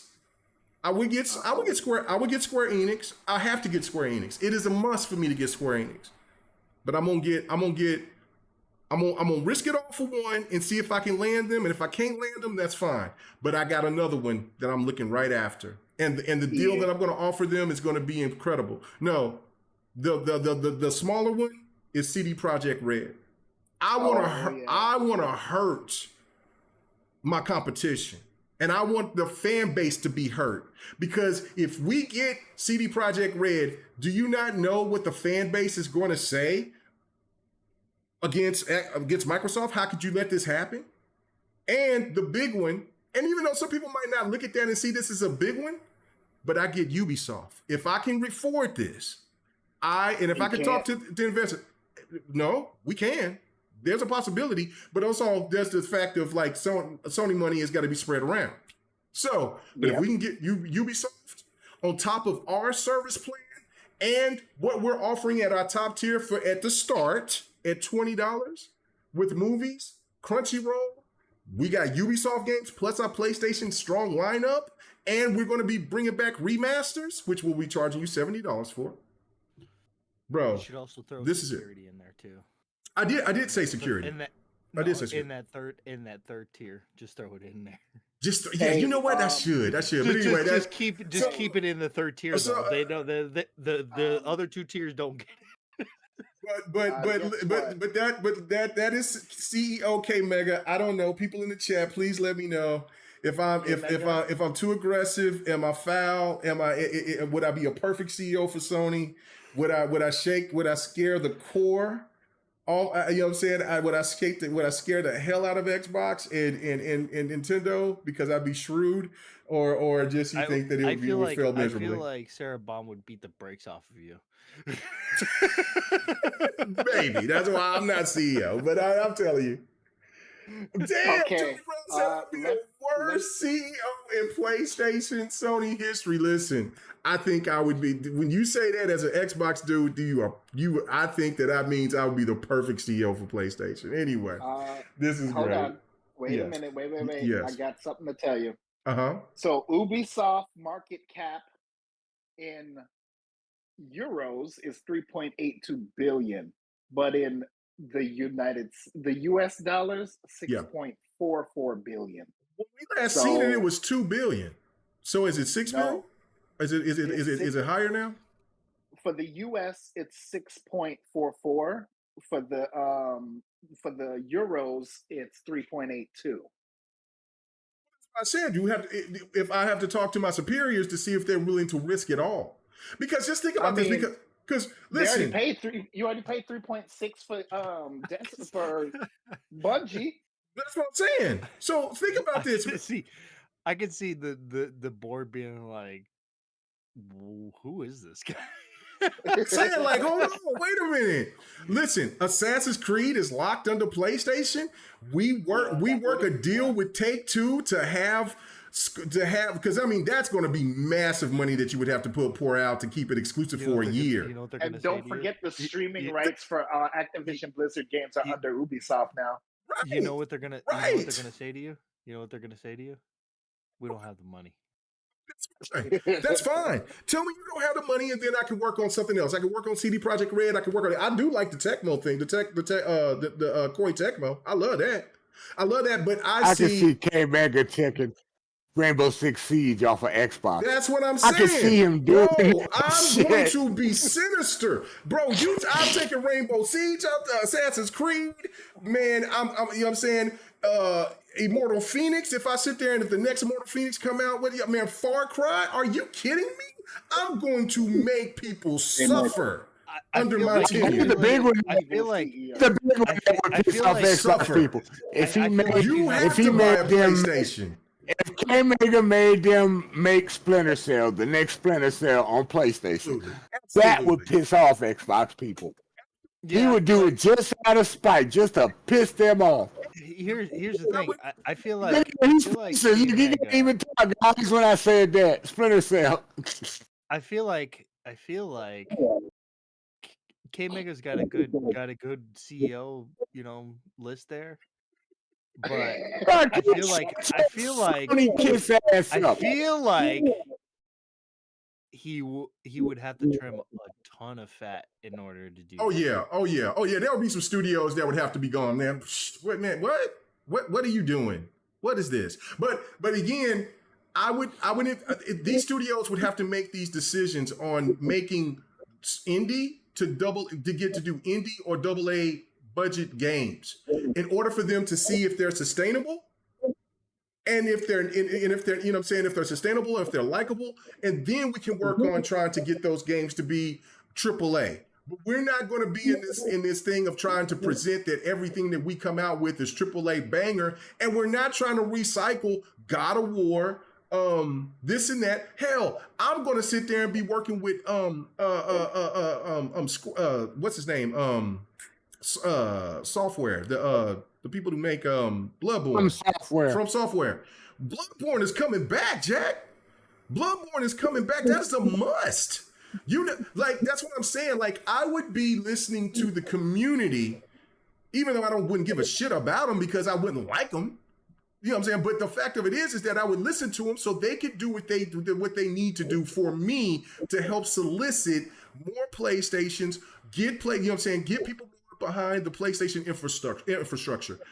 And yes, I would have a PlayStation app somewhere if I'm not working with Epic on trying to do that. If I'm working with Epic or if I'm making my own PlayStation app on PC, and yes, those games are going day one on PC, $70. And if they're $70, and if they don't like that $70 price tag, listen, we have something for you: a PlayStation 5. And we also have a PlayStation service for you for only $20. Come on, man. You know how many PlayStation people are going to hate you because they know you used to be an Xbox person? I don't care. They will come at you. I would make the glory days of PlayStation come back. The era of PlayStation 1 and 2. And also, one other thing that I would add, too, is that I would make, you know what I'm saying? Because I wouldn't bring back old stuff like that. You know what I'm saying? I would still keep to that really stupid PlayStation tradition that they say, like, I'm not going to bring back these older games, but I would bring back PlayStation Minis. I would bring back a PlayStation. I would do a PlayStation 1, which I got the PlayStation 1 Mini, but I would do another one, a more rehashed version with more games. I would do a PlayStation 2 Mini, and I would do a PlayStation 3 Mini. I'm going to bring money in. I'm going to bring them, and then people can emulate and put those games, so they can open that shit up, do what the fuck they want to do with it. As long as you give me the money, I'm cool. I put my 20, 30, 50 games on it, we good. You know what, K-Mega? Why do that when you can just open up emulation possibly on your own console? Too complicated. As a CEO, he wants to make more money. No, as a CEO, I want to make more money, and that's too complicated because I would still have to go through licensing rights and all that stuff. Let me finish. Okay. I said, yeah. Once you just open up emulation, maybe not to the general community, but for other people to be able to put these, like I said, for my specific one, I want PS3 games to be able to be native.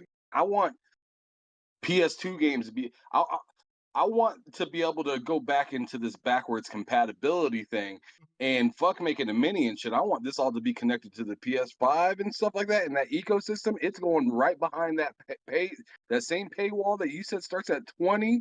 Mm-hmm. That's a $25, $27, $50 tier right there. You want all them old school PlayStation games, Crunchyroll with no ads? No ads. You know what I'm saying? You want this? So go ahead. Go ahead and cancel your Netflix subscription and everything. You watching Last of Us over here. Forget HBO. Right. You know what I'm saying? You watching Spider-Man over here. Forget Disney Plus. I'm sorry, Disney, but we making some sort of deal, right? We doing something over here. King Thrash, you said, I said you got an invite, bro. We're at the end of the show. Why would you wait until the end of the show? You know what I'm saying? Why would you wait till the show talk about you need an invite when you could have hit me up all this week? We do this 8 p.m. every damn Friday. You know what I'm saying? So you can come on next week if you want to. You got the invite, brother. Come on, man. You know what I'm saying? You said I just got here. Nah, son. You just heard me sit there and said that I, as CEO of PlayStation, I would use you as a pawn, which I would, because you are a puppet. You are the proper puppet that I need. And you would do my bidding, but you would be upset. I would help you with your ad revenue because listen, your little chump change don't mean shit to me. I mean, what we doing here at PlayStation is we need you, because as a CEO of PlayStation, I want to let you know that I am one of you, which I'm totally not, because I'm finna get in my damn Bentley. I'm finna ride off, get into my nice hotel, sit back, chill, sip on the best of whatever that I'm gonna sip on, and think about what else I'm going to try to make money for my company. You're going to be in the back seat of the Bentley with somebody else driving? No, of course, absolutely. Shit, why would I have a Bentley if I need to drive it myself? Well, that's ridiculous. Anyway, no, let me stop this. But anyway, no, if you want to come on to GRG, I have no problem with that. You know what I'm saying? Next Friday, you can get the invite. Hit me up, or I'll hit you up. I'll hit you up this week. You didn't hear none of it? Oh yeah, no. I sit there and I said, look, if I was CEO, because that was the last question of the night. If we were CEO of PlayStation to see PlayStation through this madness that's going on after Jim Ryan's departure, what would we do? Everybody had some great thoughts, you know what I'm saying? But I think CEO K Mega is right there. I think we're ready. I think people are ready for a CEO with that Jack Trenton type of style. And of course, I'd be nice. I would sit there and hang out with Phil. I would talk to the people out there, Nintendo, and be friends and buddy. But it's all about, man, I'm coming for your throat. I don't care about none of y'all like that. I just want to win. You know what I'm saying? I want to keep PlayStation. You know what I'm saying? Look, I see Microsoft creeping up on us, man. We got $26 billion in revenue. Microsoft is at 16, man. Last gen, man, we was double that. You know what I'm saying? How they creeping up, and then when this ABK deal, man, they gonna be right on our ass. Nah, man, we gotta stop that. And as CEO of PlayStation, K Mega will see you through. Anyway, guys, let's get the hell out of here, man. We went way too long. Microsoft are making more than you in profit, K Mega. You know what? For now, my $20 plan's gonna get everybody to the yard. Anyway. Anyway, all right, Sir X Man, where can they find you at, brother, man? All right, was that for me? No, that was for Sir X Man. He's talking, but we can't hear him. I said anywhere I can be around and hang out and chat with you guys. Most of you guys know I be on Twitter. I don't Twitter. Most really don't say that, but fuck calling it X. It's Twitter to me. Oh man. And that's about it. Everyone have a good time. Get a controller in your hand, just like I am right now. Let's go. The only controller you need is right here. All right. Excellent. All right, man. Dark Optimus, I know you was tired, man. You was trying to hold it down for the PlayStation community. But right now, man, I'm seeing. Let me go ahead and move this right up here, because we're getting closer and closer for you to becoming part of that Xbox brethren. And you know what I'm saying, I'm gonna move this on up a little bit more further, man. You know what I'm saying? The book of X is right here for you, brother. Dark Optimus's energy seems mighty I mean, it's just it speaks volumes. It's done, man. The PlayStation's wore them out, bro. PlayStation's wore them thin. I mean, he was trying. He was fighting for him, but he was sounding just as slippery as Jim. I mean, oh man, this man is interrupting me when I was supposed to doing my outro, like Sir X-Men does him. I've never done you like that, Ham. Oh, Ham Solo CEO. I can't say never, but I'm pretty sure there may have been one or two times I did that, but that was about it. I'm not like Sir X-Man. Oh man. Hey, maybe give me a little bit of power, and I just flex, and you had to flex. I get it. I get it. But no, you guys can find me on Twitter, Dark Optimus. You can also find me on Xbox and PlayStation at the same name. And you guys can find me on the next podcast whenever we have it. I don't even anymore if we're ever gonna have another show or not. Stop that. My boy Bot's gonna deliver. And you can find me here every Friday on GRG, and as always, K Mega. It is a blast podcasting with you. It was a blast. It was a blast. It was a long show, but it was fun. I think that we was having a good time. Anyway, Ham Solo, CEO Ham Solo for PlayStation, man. I mean, you got a little aggressive there. You over here interrupting our CEO brother over here, or our CSI. You know what I'm saying?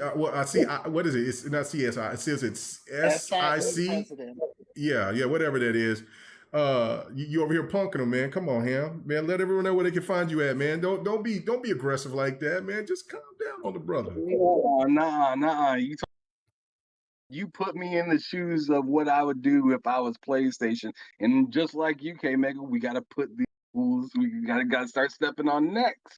That's what I mean. That's what we're supposed to do. I mean, I heard you, K Mega. You when I said Cody Tecmo and you mentioned Dead or Alive, I was like, yeah, that's. I'm having that. I mean, you got to moan. That's what I want to see from you fans. Yes. Right? I want to Yes. see and grown, and I want to see some discomfort. I want people to not like my decisions on the other side of the street. But anyways, you can find me, Han Solo 05 Gaming, over at TSWS Gaming here on YouTube. That's where I do my interview. Every Thursday, I do the crossover podcast with K Mega, which will be over there this coming Monday at 1 o'clock Lord's time, 2 o'clock East. So you can catch us over there for that. I have a few other shows that I do throughout the week as well over there. But K Mega, as usual, this is a dope show. I appreciate y'all dealing with me while I was doing my traveling, but I will be in front of that camera next week. And if King Thrash is coming through, let's go. Let's go. Look, he's talking. That dude over there talking. As you can tell, he's not a CEO. He's, like I said, he would be one of our puppets. You know what I'm saying? Like, 'cause he likes to talk. He's gonna do all that badgering for. Listen, the invite is here. You come to GRG. Just have your camera ready. We can get busy tomorrow, next week. I have no problem with that. Yeah, and he's gonna have the apple in his mouth as we pause, as we gonna sit there. And we gonna just rotate his ass. He gonna be boy. That pig gonna be tasty. Anyway, sorry. Oh yeah, I thought he did. Sorry, actually get out of here. Viper, man, appreciate it. Man, where can they find you at? Let everybody know all that, man. So where you gonna find me is dumping these pony bodies into the fire. Oh my God! Come on, roast them. So that we gonna barbecue them. Why? It's gonna be funny when we can't live up to those You expectations. started him going that way, K Mega. That was your fault on that one. I did. That was my fault. I don't know if anybody caught Dark Optimus said we just now. Listen, we're all in this together. We'll have another Sony friend on the show. He won't feel so beat up. I won't have to do anything, to be honest.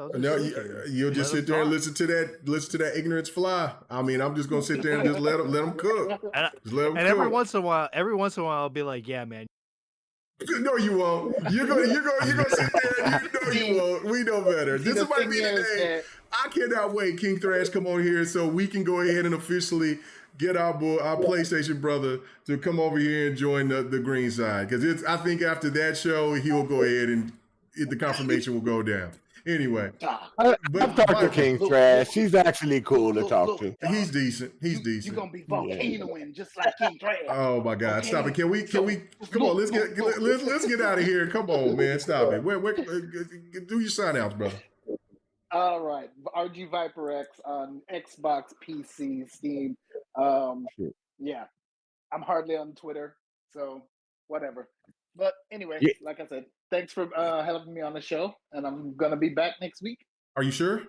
Of course. Yeah, he got Fridays off now with his new schedule. Okay. All right, good deal.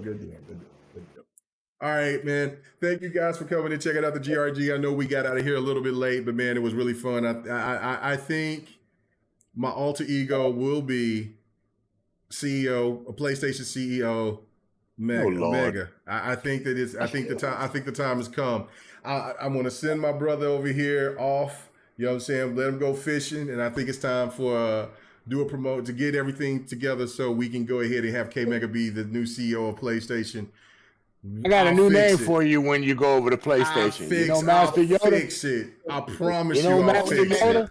You know, Master Yoda, they're going to call you Master K Mega. Let's go.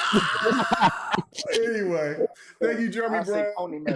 Thank you. My boy Sleepy Goblin said he said his CEO Sleepy's going to acquire a yacht. He said he's out of there. He said he's going to let his peons do his work. I love it. Anyway, thank you guys so much as usual. You still got time to go hit them spots if you need to on a Friday night. Have a good time as usual. Protect yourself. Be safe. You know what I'm saying? There's a lot of crazies out there, but remember, if you get that late night hype, protect yourself.